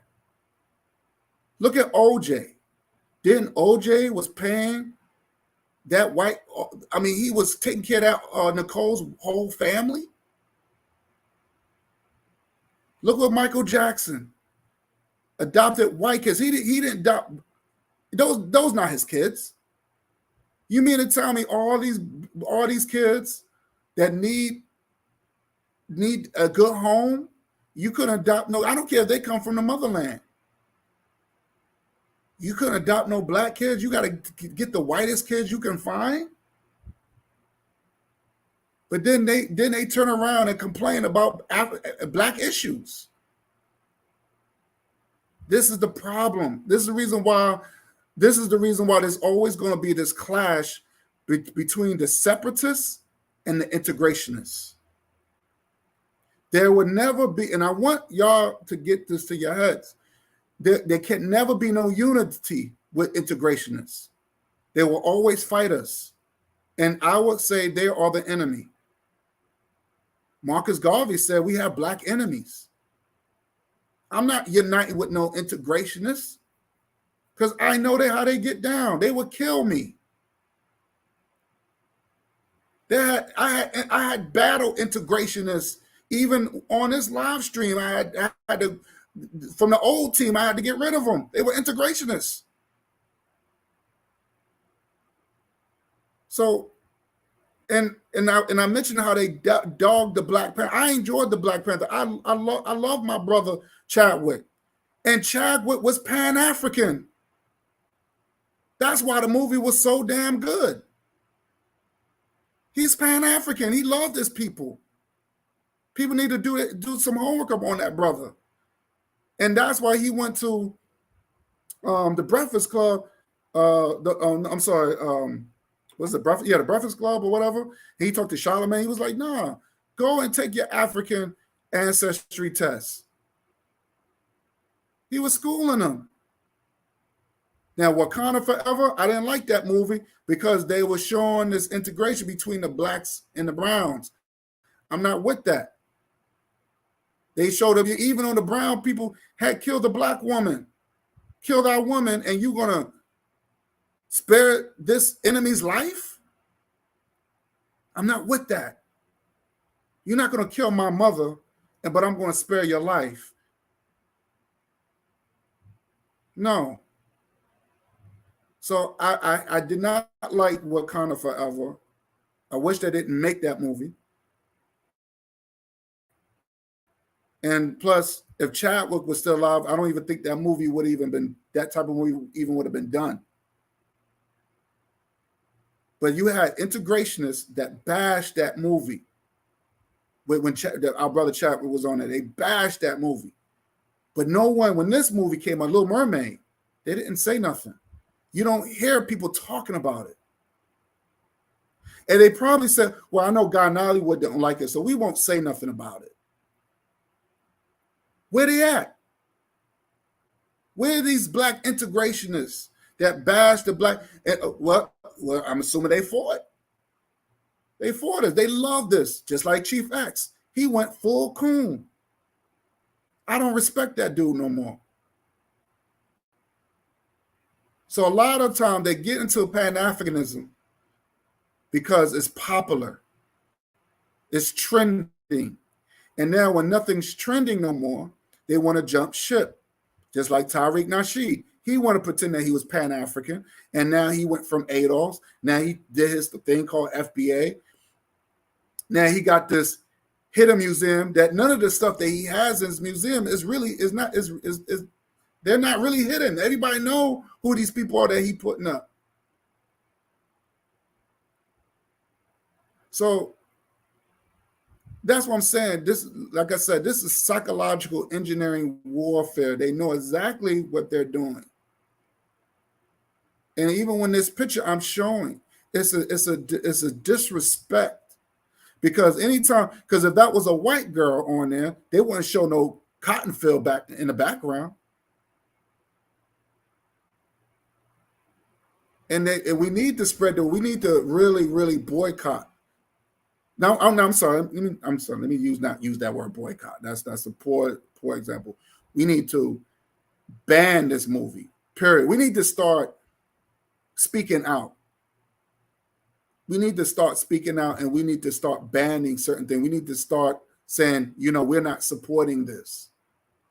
It's disrespectful. Because guess what? Disney's not going to make money. They need our money. They need that African dollars. Just like with this whole voting thing. We need to vote our own people that's going to be for us. That's the reason why I'm going to be honest with you, I like Jesse Jackson because he had a black agenda, believe it or not. Al Sharpton, when he was running for president, he had a black agenda. But I'm talking about the old Al Sharpton when Al Sharpton was fat. But we didn't vote them. And anytime when somebody's for us, we don't vote. Even Brother Bakari, when he was talking about our brother who was in the militia, black people put those brothers down. The HBCUs, they put that down. You have black people putting us down. Anytime when we have an African agenda, you always got these integrationist Negroes have to say something negative. Where's our pride? I don't want my daughter seeing this movie. And if she does see it, I want her to see it with a critical mind. I want her to open her third eye and say, hey, no, this is wrong. Where's the black man? Where's my man? Where's my man in it? Where's my men? So we have to really, really watch these. But MG2, you absolutely. I watch movies too, but I watch it with a third eye. I don't watch it just for entertainment. I watch it with a third eye.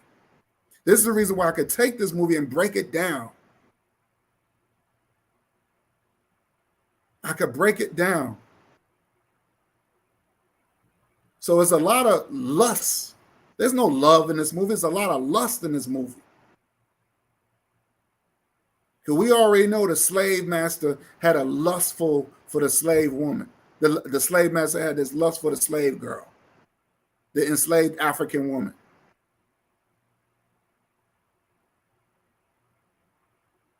So this is to me, I wouldn't advise my people, and we're going to have to start, don't pay to see this movie. There's apps where you could see these movies for free. You can see movies for free. Don't pay to see these movies. So who's next? Who wants to go? Brother Bakari? Can you hear me? Because I'm having technical difficulties. Can y'all hear me? Can you understand? We hear you. We hear you loud and clear, brother. Well, me, basically, I was just sitting here. I was I was listening. And what's being pushed on us, and what we need to teach our children. Even if you're watching that, like, don't be scared to tell your child to come home with somebody look like you. Come home with a black person. I know, Mm-hmm. I know, I'm not right. But if we truly, truly, you say you don't want to use, well, I'm gonna tell you something, right? When people show you they don't want you, and you see the agenda that they're pushing, because they know we're Mm-hmm. gonna still call people black. Like, look Right. up the guy that played quarterback for Kansas City, Patrick Mahomes. Go look up his daughter. Look up his wife and daughter. He's mixed. Then his wife is white. Look at his daughter. Mm. People say she's black. She's not black at all. she's not black at all. But when people have you and they can control you, like, we're the puppets and they're the puppet master. But you said something Mm-hmm. earlier when you was talking and you used the word children. And what I tell people is, because for me, it ain't just white folks. We children of the world.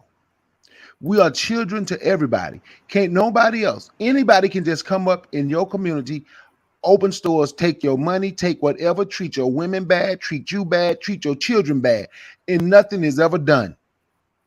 Mm-hmm. We are children of the world. Mm. Everybody can treat us like we're nothing. And I'm not talking about me, you, MG2, or people in the chat. I'm talking about us as a whole, as black people, African people in this country. We have fallen completely to the bottom. Remember when Jim Crow Joe said, black people, you have to learn how to work with the Hispanics. Mm-hmm. Really, what he meant was, black people, you're gonna have to work for Hispanics. We are Mm. too busy. We are too busy begging everybody for something instead of looking in the mirror saying, I can do this for myself. Mm-hmm. We can do this as a team. Then we like to say, well, but we ain't got no money. Black folks ain't got no money. We must have something when other people can come and filthy rich off us. People, and I always go back to my song, Blind Leading the Blind in 1994. We can't afford to go to school, even though we got the knowledge. Spend our money with the jobs, and they send their kids to college. Now here we are, hoes, dope dealers, and bums at the white man table, still begging for crumbs. That was Mm. 1994. What was that? Wow. 29 years ago. That's I yeah. have It's still 39. relevant today. And watch this. Then 1984, 1974, 64, 54. But when you go back to the 60s and 50s, you found black men who were trying to build communities, who wanted to protect their communities. You found people trying. We have to look in the mirror and say, what happened to that? Because what we like to do, we like to point the finger and blame and say, well, this generation let us down. Huh? Well, this generation did this. While you benefit from everything that generation did, the only people we truly have smoke for, the only people as a whole that we truly have smoke for is each other. People don't like to hear that. Mm-hmm. That's why the N word come out of our mouth so easy when we're talking to each other. Mm-hmm. Oh, it's a term of endearment. When is a term of endearment? What's up, my N word? Okay, well, now I'm about to kill his N word. F you N word. Go to hell N word. So when is it a term of? That's why it come out of our mouth so easy. We have been taught that we're nothing. So we accept the fact in 2023 that we are nothing. Mm-hmm. Mm-hmm. That's We so true. accept that fact. We accept it. So that's why we can get on here. So for me, like I said on here, and I tell people, if I use a derogatory term toward other people, I really don't even do it on social media no more. I tell people I don't speak like that in real life, outside of social media. The only reason I do it on social media is because of how they allow the N word to be used all over social media. The reason I don't use them, I can call white folks crackers. I can call a Jew a kike, or his Hispanics, the wetbacks, spicks, then the chinks. I can say all of those words. But when we turn off YouTube and we go looking at our community, Look at our condition. Look at their condition. Look who's Mm-hmm. getting rich. Look where they are. Look how they're positioned. Look how we are Mm-hmm. positioned. So using and calling people derogatory terms, it does nothing. It may make you feel good in the moment, Mm-hmm. but it really truly does nothing. Sure We don't. got to look. We got to look in the mirror, pull our pants up. So we ain't gonna get them Arabs our money. We ain't gonna get these people our money. We ain't gonna do this, and we ain't. This is what we gonna do. We're gonna build this. This is what we have to, or we're starting to build this. We're already working on this. Those are the things that we have to be willing to, or we can hold on to. Talking negative about people, and when you say all the negative stuff, when you finish talking, just look at the situation. Just look at the situation. We said back, we got so many people afraid of our 12, 13, 14-year old in our community. Uh-huh. Mm. Hey, Queen, I've been started. Now, I've been saying this forever. I got a small channel, but everywhere I go, I say it. I did a Black Business Challenge. I've been saying this forever because this is how I live my life. See, Queen said something about a code. We need a code. See, the code Mm-hmm. got to be in you. If you don't live by a code, you can't get on code. Now, she didn't say get on code, but you know, those three words I don't even use together. Get on code. Now, I live by code. That's why Me it's too. easy. Me too. That's why it's easy for me to say I'm gonna drive 5 miles to the African-owned gas station past this BP. I was in a BP the other day. I walked in the store. This is a corporate-owned BP. They got all the Mexican-owned stuff on the shelf. Age, everybody, every race of people got some on the shelf. I go in there and I ask. I say, so where's the wrap snacks? Mm. Oh, we ain't got none. I say, so y'all in the middle of a black neighborhood. And every white, Mexican, whoever, everybody who makes something is on the shelf, except what black people make in the middle of a black neighborhood. I said, no, I can't get nothing from here. I ask other people to leave. You know what they say? Oh man, that ain't nothing right there, man. It's just some chips. See, it's not the front that it's just the chips. It's not just chips. It's the disrespect that they know they can do and get Mm-hmm. away with. That's right. They know they can do it and get away with it. Can come in Mm. your neighborhood, have everybody's stuff on the shelf, sell to you, but don't have the stuff that we make on the shelf in our neighborhoods. Mm-hmm. Because they know we gonna say, oh, that ain't nothing but chips. It's more than chips. It's about the respect.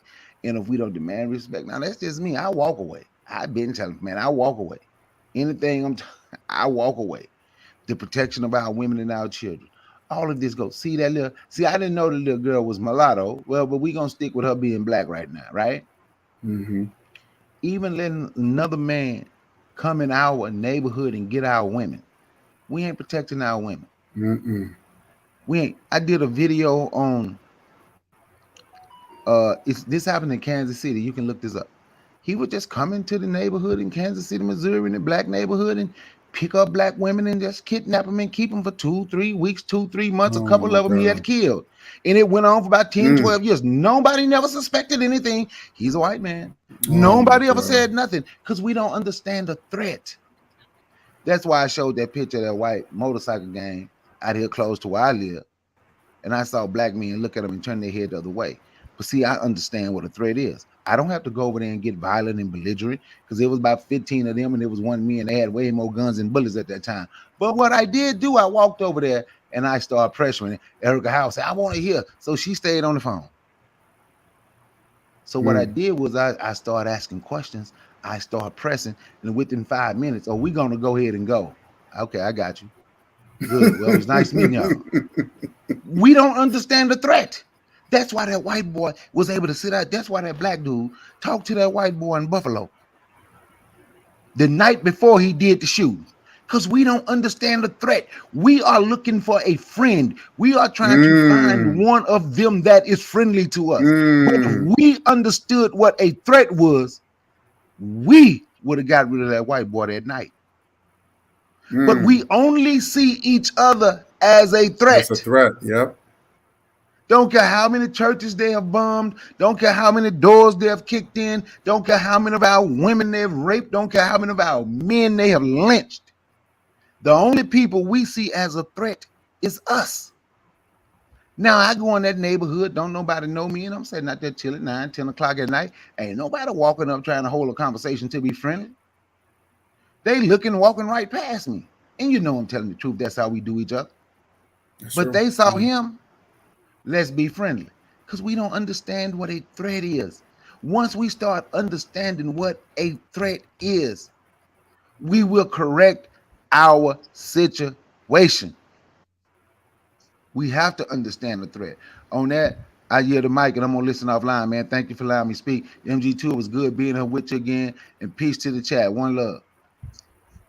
Definitely good to see you there, Brother Bakari. It's been a minute. One love, brother. Wow. It was something that Brother Bakari said that just really, really, rings. And I'm glad he said it when he was saying it wasn't just rap snacks. Okay, it wasn't just a bag of chips.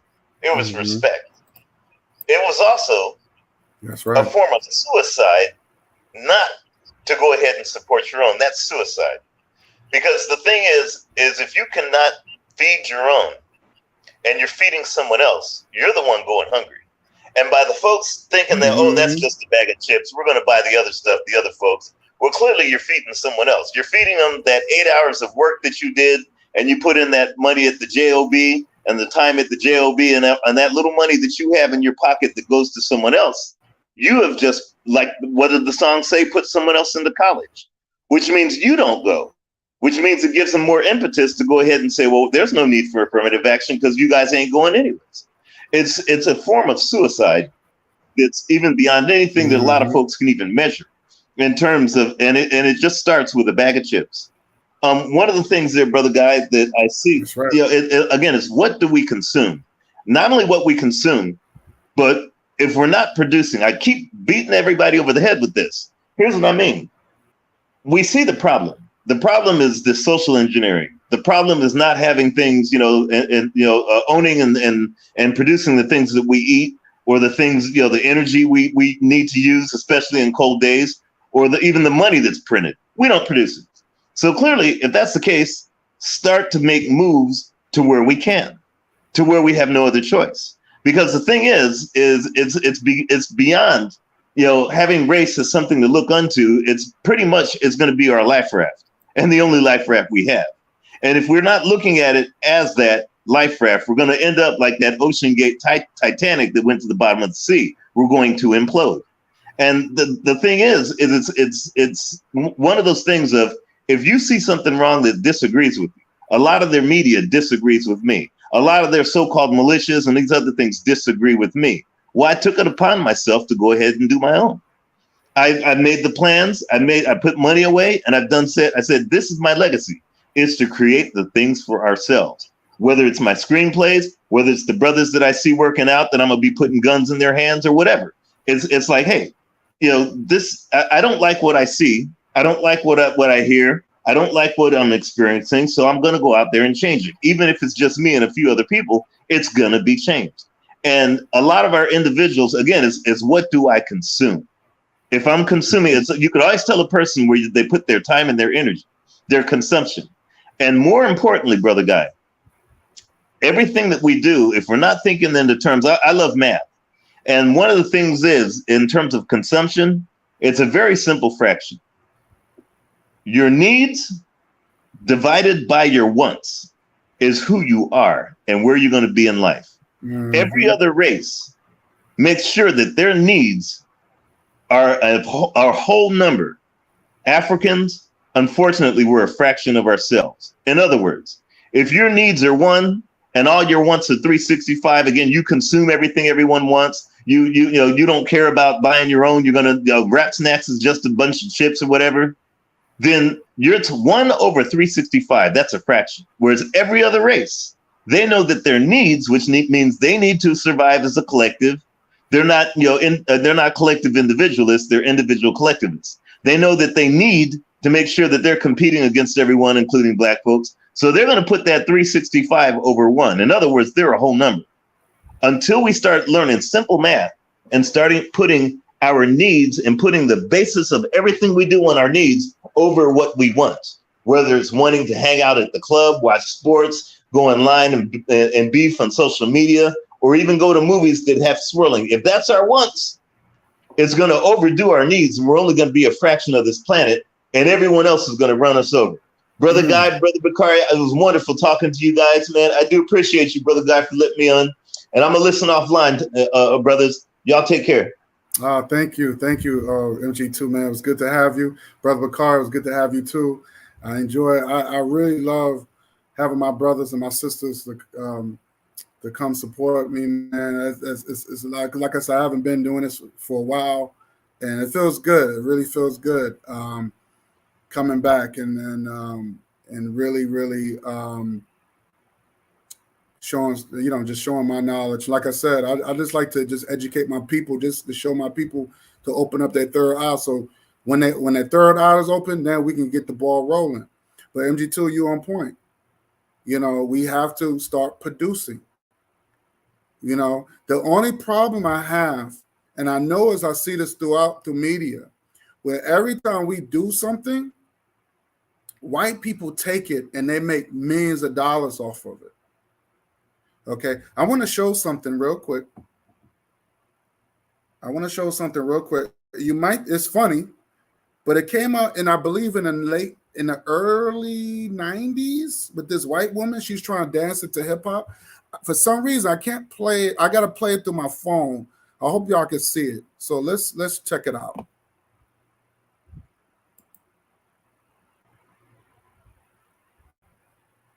I think her name is Dana. Y'all see this? Press 1 if y'all can see it.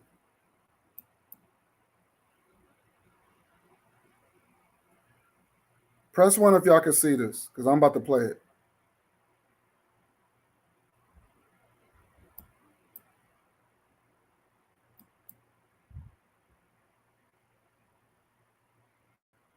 Okay, perfect. So I'm going to play it. But watch this. This is what I'm saying about culture vultures. Now she's trying to teach hip hop. And remember I said that hip hop comes from Africa? She mentions this. She said, I learned this from an African piece. And she showed the similarities of the dances. But she's trying to make money off of our culture, which is African culture. She's trying to make money off of our stuff, and she's horrible. But let me see let me play it. Hope y'all can see this.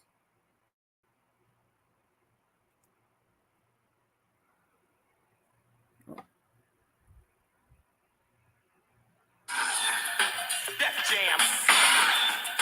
Here it is. Okay, cut it. Hey, I'm Dina. Look at my feet. My feet are straight ahead. You don't want to do that. You want to turn your feet out. I'm going to do this backwards.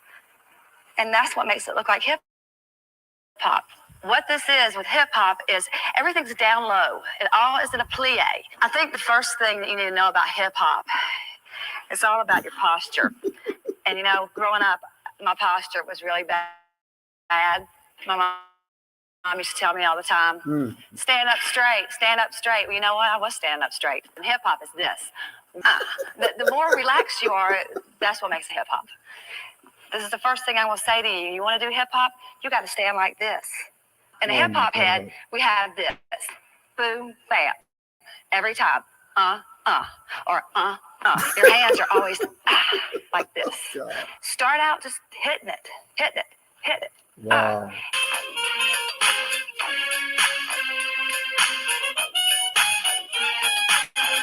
This is what we call popping. Straight. Straight. I went to this club, right? And they had no baggy pants and no sneakers. I was wild. I didn't know what to think about that.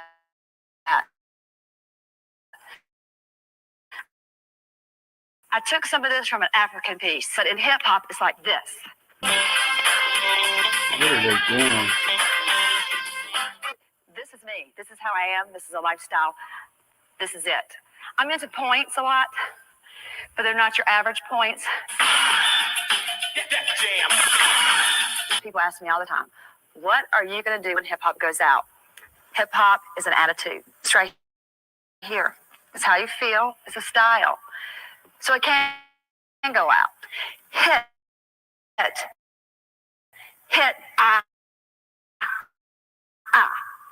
Flex foot. Look, I want to tell you another thing that makes hip hop hip hop.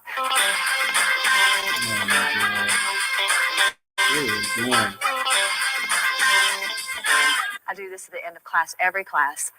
I hit here, and I hit here, hit here. Sometimes I vary it. I'll give them a ba.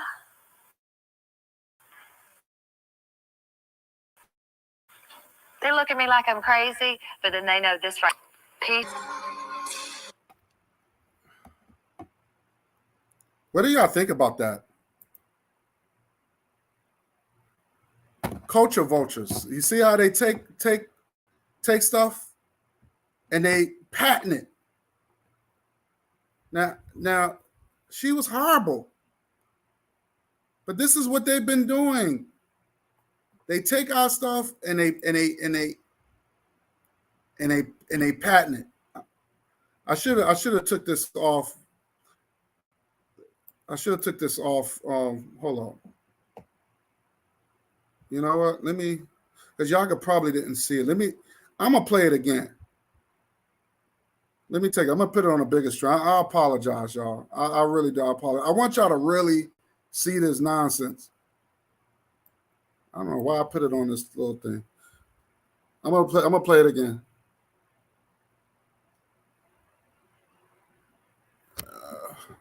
Put on a bigger. I apologize. I should have did it this way. All right, here we go.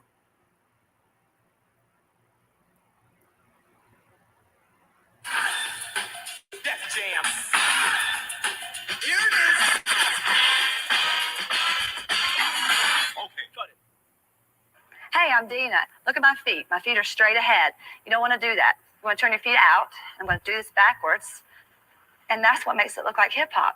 What this is with hip hop is everything's down low. It all is in a plie. I think the first thing that you need to know about hip hop This chick. is it's all about your posture. Oh my God. And you know, growing up, my posture was really bad. Stand up straight. And hip hop is this: 1, 2, 3, 4, hit, and The more relaxed you are, that's what makes it hip hop. This is the first thing I will say to you. You want to do hip hop? You got to stand like this. In a hip hop head, we have this: boom, bam, every time, or Your hands are always like this. Start out just hitting it. Oh my God. Look at this fool. This is what we call popping. Straight. Straight. I went to this club, That is not right? popping. And That's not they pop had locking. no baggy pants and no sneakers. That was wild. I didn't know what to think about that. I took some of this from an African piece. In the African piece, it was like this, but in hip hop, it's like this. See, there's a difference. Oh my God. What are they doing? This is me. This is how I am. This is a lifestyle. This is it. I'm into points a lot, but they're not your average points. Def Jam. People ask me all the time, what are you going to do when hip hop goes out? Hip hop is an attitude. It's right here. It's how you feel. It's a style. So it can go out. Hit, flex foot, bent back. It's all in your attitude. It's right here in your faces, and how you dress is the way you look. I want to tell you another thing that makes hip hop hip hop.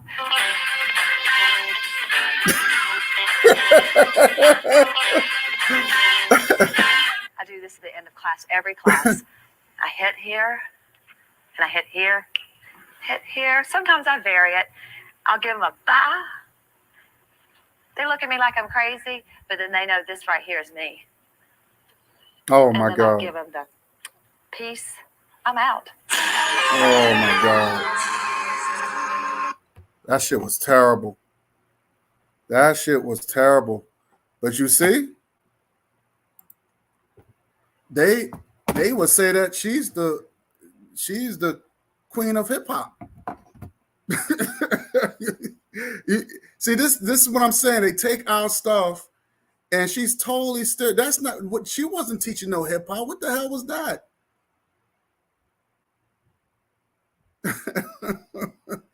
I'm reading y'all just laughing. That shit was funny. Colonization, yes, big time, John. That was definitely. Oh my God! What the brother called? What in the name of what the name of this video? Hold on. It's called. Oh man, shit! What the name of this video? Well, it says it's called. This is hip hop, but you could put Dana teaches hip hop in the '90s or something like that. It'll come up, but it says this is hip hop. That's the name of the video.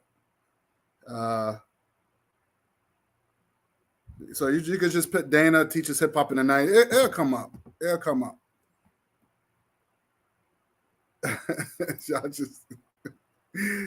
She inspired me to do a live dance and square dance instruction video. She's on a hustle. She on a hustle. Yes, that's a definitely. Yes, that's a hustle.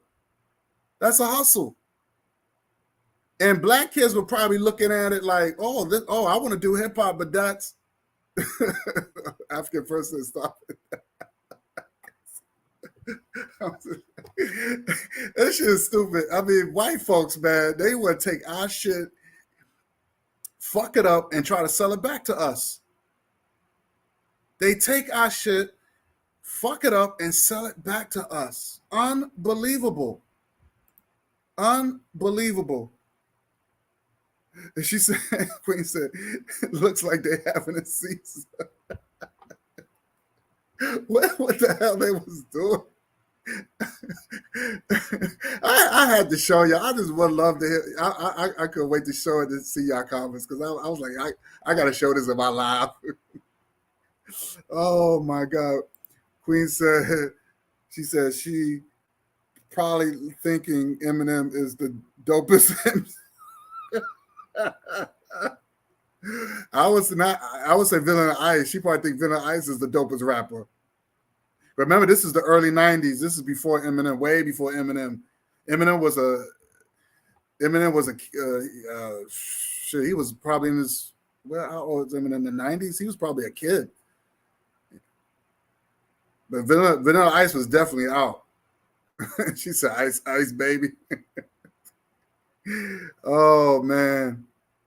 Yeah, I'm surprised because when I first saw that video, it just resurfaced and it's been talked about, like this culture vulture, colonization, you know what I'm saying? And like, what she said next, they will say Tupac was white. Yep.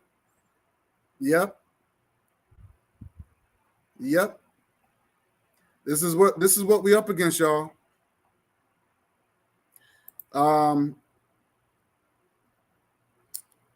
Queen said, we must now take action. We're done talk enough as a people.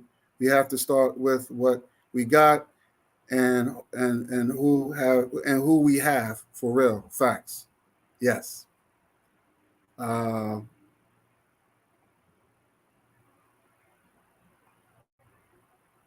Yes, subscribe. If you haven't subscribed to Brother Bakari's channel. Subscribe to MG2's channel. You know what I'm saying? Or Person Kid 21. I think it's MG2. Actually, it's MG2 or MG3. I know he got another channel called MG3 and MG2. Definitely subscribe to those two brothers. They really deep. They really talk. They really break down some science. Like I said, it's these brothers, they put in a lot of work, and also they educate. You know what I'm saying? We need to educate because a lot of things that we don't know, a lot of new information is out there, a lot of things that's being thrown at us, and so we have to really we have to decode some of the stuff that's being thrown at us, just like this movie. But I want to piggyback on something that MG2 said. He said something about producing, and I want to mention something when it comes to our people, and it brought me back when I did about Tasha Hollins. It brought me back when I talked about Tasha Hollins. Rest in peace to Tasha Hollins. She was the girl who got killed by that chink who shot her over orange juice in the early 90s. It's that still, I will never forget that. And I remember they played that video over and over and over again to keep us in fear, keep us in fear, keep us in fear. And that woman, that demon, did not serve one time in jail. What got me was, and I said this before, when her friend was talking, she said, this woman, this demon, this chink will always had her gun out when every time when our kids would come and purchase something. And she said that was something that they were used to. That always stuck with me. Why is black people is selling it, like why is black people are submitting themselves to disrespect? And you know, when she said that was something that was used to, a woman putting a gun to your face and then turn around, oh, she's not going to do nothing. But why would you think that? You could not do that to no other race of people. Other race will run you out of that neighborhood or out of that community. You imagine if you own a store and some group of white kids come in and you putting a gun in their face while they trying to pay for some orange juice or a can of beer. Them white folks, they will run you out of that neighborhood, of that community, or they'll run you out. You think you could do that to some Asians? They will run you out. These people coming over here and they killing us. How the fuck that you got people come to this country where we suffering, we going through all types of shit, and you got new people coming over here and mistreating us. And we okay with that. We okay with that. The funny, and another thing too, I noticed too, a lot of these businesses, whether they coming from the Asians or the Europeans, they have a time limit. So they will have their business up to like 40 years, 50 years, and they cash out. They made their money off of us for 40, 50 years. You know how wealthy you can get rich in 50 years? In 50, we're not even, that's close to 100. But we talking about 50 years, you can gain wealth off another race of people. Think about that. Think about that. And we sitting there, we don't think about that. You got all these athletes, all these rappers, and none of them like each other. They act like they like each other, but none of them like each other, because if they liked each other, they would say, hey, brother, 50 Cent. You have people like 50 Cent who's making money with this power, all these power shows. And you would think he would say, go to another rapper, hey, brother, let's put our money together. Let's open some business. Let's open a corporation. Let's buy BET and let's make it better. Let's make it more educational. Let's make it where it's for us. But they throwing their money away on mansions and fancy cars and women and all types of foolishness. I mean, they just throwing away money. Who remember when I played Kodak Black Kodak, what's his name? Kodak, Kodak, whatever his name, Kodak Black, whatever his name. He was throwing money, real $100 bills in the ocean and flushing them down the toilet. We saw that $100 bills, all that money. Black people are wasteful. When black people have it, they're wasteful. And I noticed something too. You hear all these black people that they received all these millions of dollars, right? When the ones who are victims, their child get killed by police and all that stuff, and they win all these millions of dollars. What are they doing with all that money? What are they doing with all that money? You win all this money from the state, and you don't use that money to say, hey, you know what? I'm gonna control a couple of, or I'm gonna buy up a couple of laundromats, so I can have 10 laundromats black owned.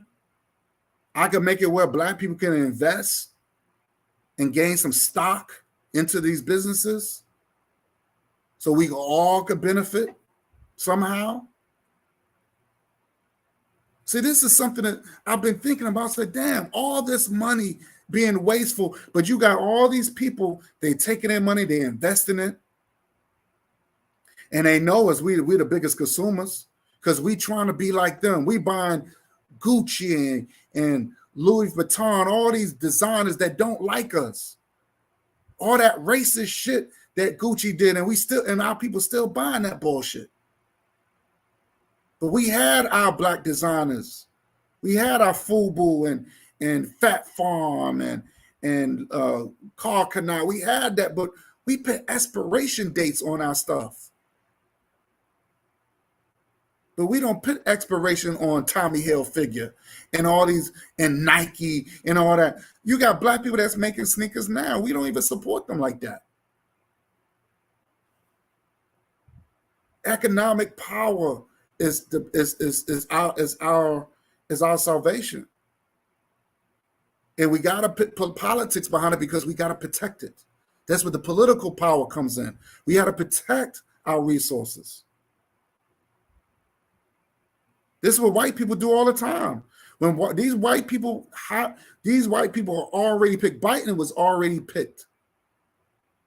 Barack Obama, he's white. Believe it or not, he's white. They there to protect white people's resources. This is the reason why you have more white presidents. Matter of fact, all the presidents are white. Why? Because they're there to protect their people's interests. Because these are the people that's putting the money up. We're not putting no money up. We should have had Jesse Jackson's back because Jesse Jackson had a black agenda. Oh, you know what our black people say? Oh, well, he said something negative about the Jews. Who gives a fuck? What about your interests? And that's another thing. We always worrying about the wrong thing. Our people are so multicultural, it's not even funny. We the only race of people that we got to be multicultural. We got to worry about other races. Oh, but what about white people? And we got to get the white votes. And we got to get we don't need them. They need us. Now there's a basketball. I see movies. And just like I showed how this white woman, she's trying to make money off of hip hop. You got white people are now dunking like black people now. They learning how to dunk like Michael Jordan and LeBron James and all that. And I'm telling you, they mimic us and they sell it back to us. Just like in this movie, they take our people and they sell it back to us. They fuck it up and they say, oh, we're gonna put our own little agenda in it so we can have our black girls to worship white men. And then you got all these black people going to see this movie just to see this black girl. And how she's falling in love with this white man. Oh, that's so romantic. Oh, she's look how beautiful she's singing up to this white man. This is sickening. Our people are lost, man. We went right back. We went right back of being lost. And then when you talk about African pride, Black people get so afraid. You ever notice that? So talking about your history, you see Black people get all tense. What the fuck is your problem? Now it's just this big anti-Pan-African movement going, oh, I ain't Pan-African. Oh, and it's blackity black and all this other stuff. I would love to see a real Little Mermaid with only our people on it, with our spin on it, that's done by us. And it don't even have to go through Disney. We don't need Disney. That's the problem. We don't need Disney. We could put our own spin on it. And a Little Mermaid don't even have to fall in love with some damn human. It could be a brother who's a fish, and she could fall in love with him, going through the same issues. So we have to keep our third eye open. And I don't want to stay too long in here, but this has been a great program. I'm glad everybody came and joined me. I'm gonna give you a couple of shout. I want to thank Brother Bakari and MG2 again for coming through. Give a couple of shout outs before I head out. Yeah, because the guy who said he's tired of this Wakanda bullshit, he didn't say nothing about this movie. He didn't say nothing about this movie. This movie should have been the ultimate insult. But he's worrying about because the Black Panther, the movie The Black Panther wasn't killing white people. Then it has nothing to do with that. But I'm gonna give a couple of shout outs. I'm gonna give a couple of shout outs to Cool Gamer, Sankara, Patrice Bishop, our sister Rennie P, African First, Queen No I Am. Thank you so much for coming through. I appreciate you. Sister Raw. Hope I miss another person I missed. What's his name? John Howell. Thank you for coming through. Who else I miss? I don't want to miss nobody. I think that's pretty much it.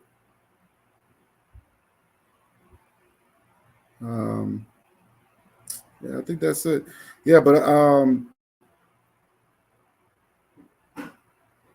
yeah, I want to thank everybody. Thank you everybody for coming through. I appreciate it, and I hope you enjoyed this program. But yeah, this movie was very insulting, and I just wasn't feeling it. Like I said, we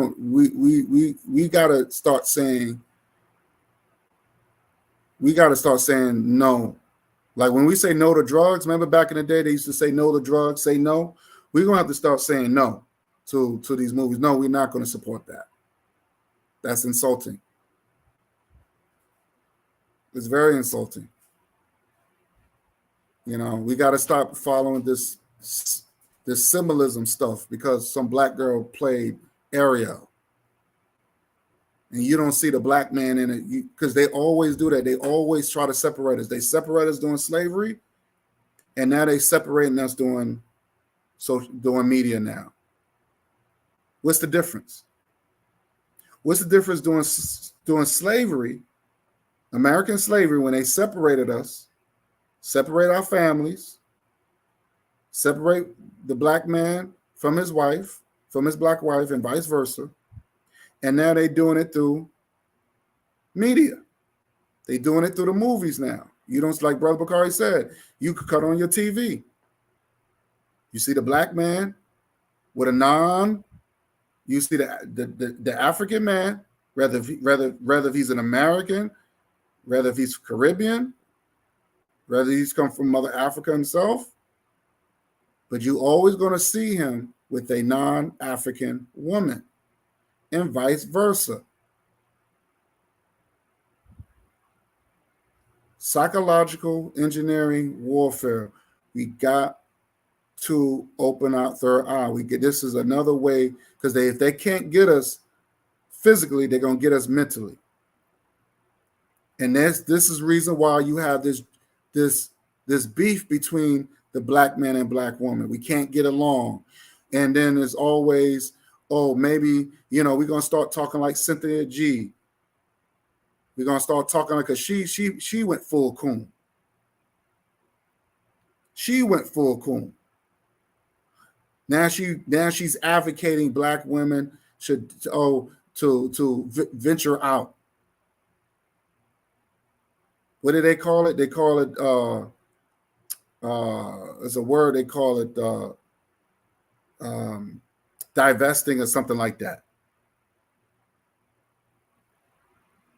Okay, we gotta stop listening to these these people are poison.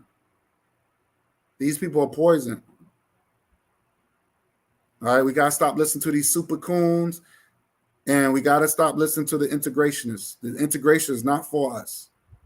There's always been this beef between the separatists and the integrationists. Even though the integrationists,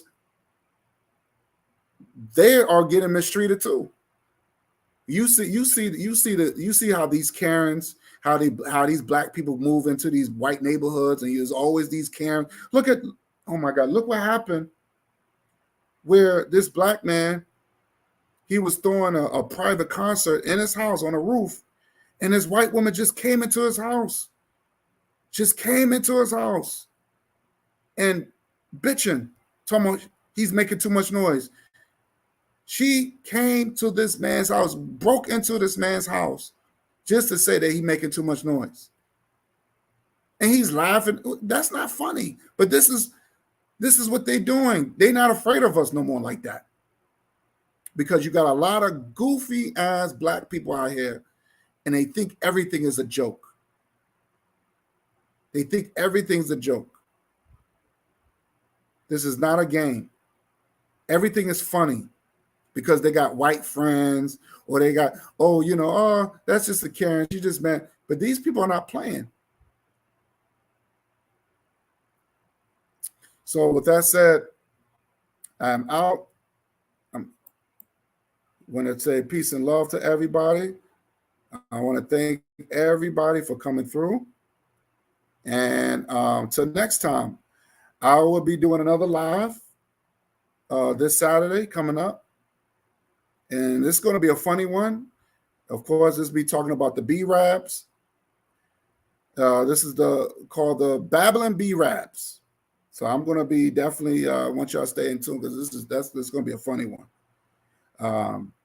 So what Sister Queen, she said, our disunity is their strength. Facts.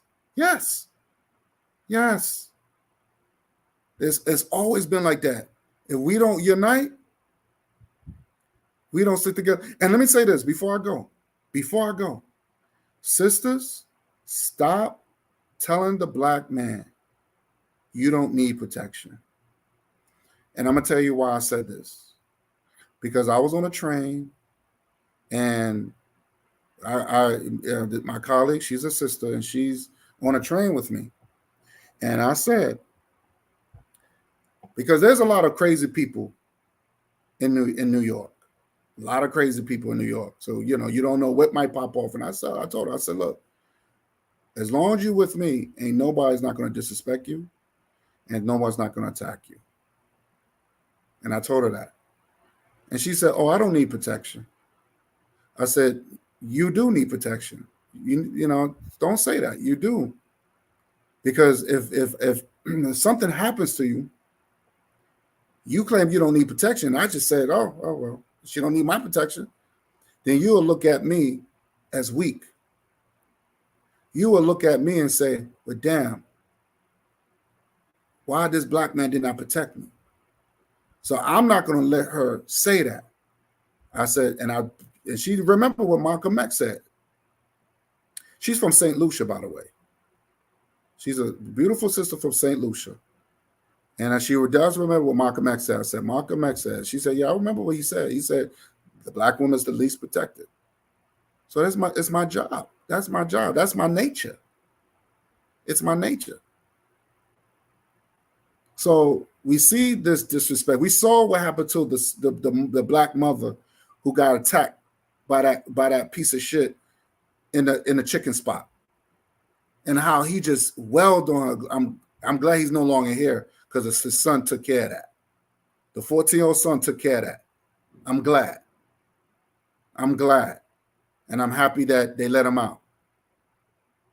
I'm happy that he let him out. So that's sisters, please stop saying that. Stop saying that you don't need our protection, because I know y'all been burnt a lot, and you've been harmed, and a lot of these weak brothers out here. I see a lot of weak brothers asking women who got children for money. A lot of these bum ass black dudes asking a black woman who got children, begging a black woman who got children for money. For money. If they help a black woman out, carrying her child up the stairs, they want to ask for money. Do you have? Can I get some? Yo, you can't help her just because she's a sister. I look down on those black men. Those black men are weak. Those black men are weak. I'm sorry. I can't roll with that.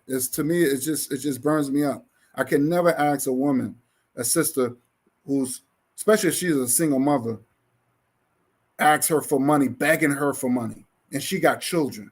I can't roll with that. I can't do that. I can't do that. And to me, any man that does that is a weak man to me. A grown ass man, when you could be out there trying to find the way to make some decent money legally. So I can't respect that. Any man that does that is weak to me. That's why creamed is very disgusting. Very disgusting. I've seen that a lot in New York. A lot. And sometimes I want to say something, but man, I want to say, so don't give him no money. Don't give him no money. But I say, you know what? I really want to say something, but I say, you know what? If she want to be genuine, and that's another thing too. I noticed too. Yeah, I know I gotta go, but I know the things I've noticed too. But black people do. We gotta stop feeling sorry for white folks, and I'm talking about poor white people. You notice when white people are poor, when they don't have nothing, they get real nice to black people. Hey, brother, do you got any money? All of a sudden they call you. Also, hey, ma'am. All of a sudden they very nice when they broke and hungry. You notice that? All of a sudden they broke and hungry. Are they nice to you? Oh, can you get some change, bro? You got some change, brother? You got some change? You know what I say? No, I don't have no change. Or matter of fact, I don't even say that. I just keep on walking. Because when they do have money, they're not your brother. You are considered the N-word. All of a sudden they're better than you. All of a sudden you can't live among them. When they're broke and hungry, all of a sudden they're the nicest white people. That's when they want to come around black people begging for money and being really nice. Hey, brother, you got some money? No, get out my face. Because we know how y'all are when y'all do have money. We're not all of a sudden I'm the N-word now. Two things that my mother told me. She said, white people, they only come around black people for two things. Either they broke and they hungry, or they're outcasts, or they're different. Like if they do something out of the norm that their family don't support, like their sexuality or their LGBTQ, or they're somehow different. They become a reject to the race, so they want to come around black people, and all of a sudden they want to, I'm for the struggle, or I know how it is, and all of a sudden they have this, no, get out of my face. Because you're not accepted with your family or your race. Now you want to come around us and act like you're part of us? Get the fuck out of here. We got to stop accepting these type of people that's trying to play us. We got to stop doing that. What she said? She said taking food out of children's. Yeah, I mean, nah, that's disrespectful. Like, you see a woman with kids, don't be begging a woman with kids. Like, come on, that's pathetic. Beg those white folks. Beg those white folks that took everything from you.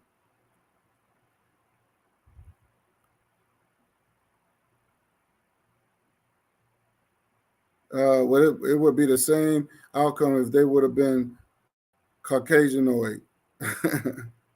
Probably, yeah. Yep. I don't know. That's a good question. No woman should give no man money freely unless he's her husband. Facts. I agree. I agree. That's true.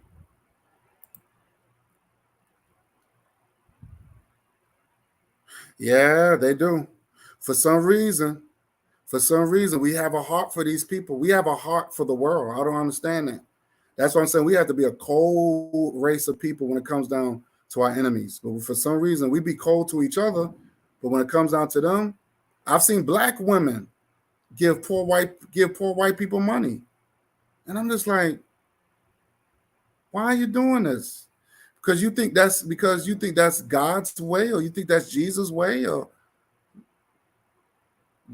according to the Bible, Jesus was for his people. He said he came for his people. He didn't come to the world. But we have that. Some of our people have that multicultural mindset. That's the problem. And they think that, hey, if I give to a poor white person, maybe they will lighten up on us. And that's not true. It's getting worse.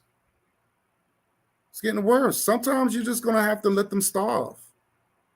Let them starve. Let them struggle. Let them know how it is to struggle. Because we couldn't do that. When white people had money, we couldn't go up to say, hey, brother, can you get some change? They walk right past us and call us the N-word. And they always say, well, when I came to this country, my people, they always say that, when my people came from the poor Europe, we didn't come with nothing. And we pulled our bootstrap. What's wrong with y'all Negroes? I'm tired of hearing that shit. They don't talk about how we've been deprived and how this government did not take care of us. We were deprived from resources. We was deprived from housing. We was deprived of land. This is facts. This is in the history books. So, yeah, of course they're going to give us Juneteenth because they already saying, yeah, we did this to you. And that should be a slap in the face. So they gave you Juneteenth, but no reparations. Nothing to say, hey, not even an apology. Hey, we're sorry. Hey, you know what? Let's sit down. We can make this right. But they gave you another symbolism. Oh, we give you a holiday, even though we have acknowledged that we enslaved you for 400 plus years. Black people should be insulted. And I'm sick and tired that we got to walk around pretending that we're happy. We got to get away from the slave culture. There's a slave culture that we adopted. And we got to get away from that. Marcus Garvey, all these great, powerful people didn't die for nothing. Don't let our ancestors die for nothing. We forget what Malcolm said. We forget what Marcus Garvey said. Their spirit is still alive. Their words are still here, even though their body's gone, but their words are still here. Don't let our ancestors die in vain. And with that said, thank you everybody in the chat. Y'all been very active. Till next time, I love y'all. Thanks for supporting me. It's been a really powerful program, and I will continue posting great information. Queen Know I Am, I've been posting some great information, so I will always educate my people and to bring some African pride in our people. So with that said, peace and love. Until next time, I'll see y'all again. Peace. One love.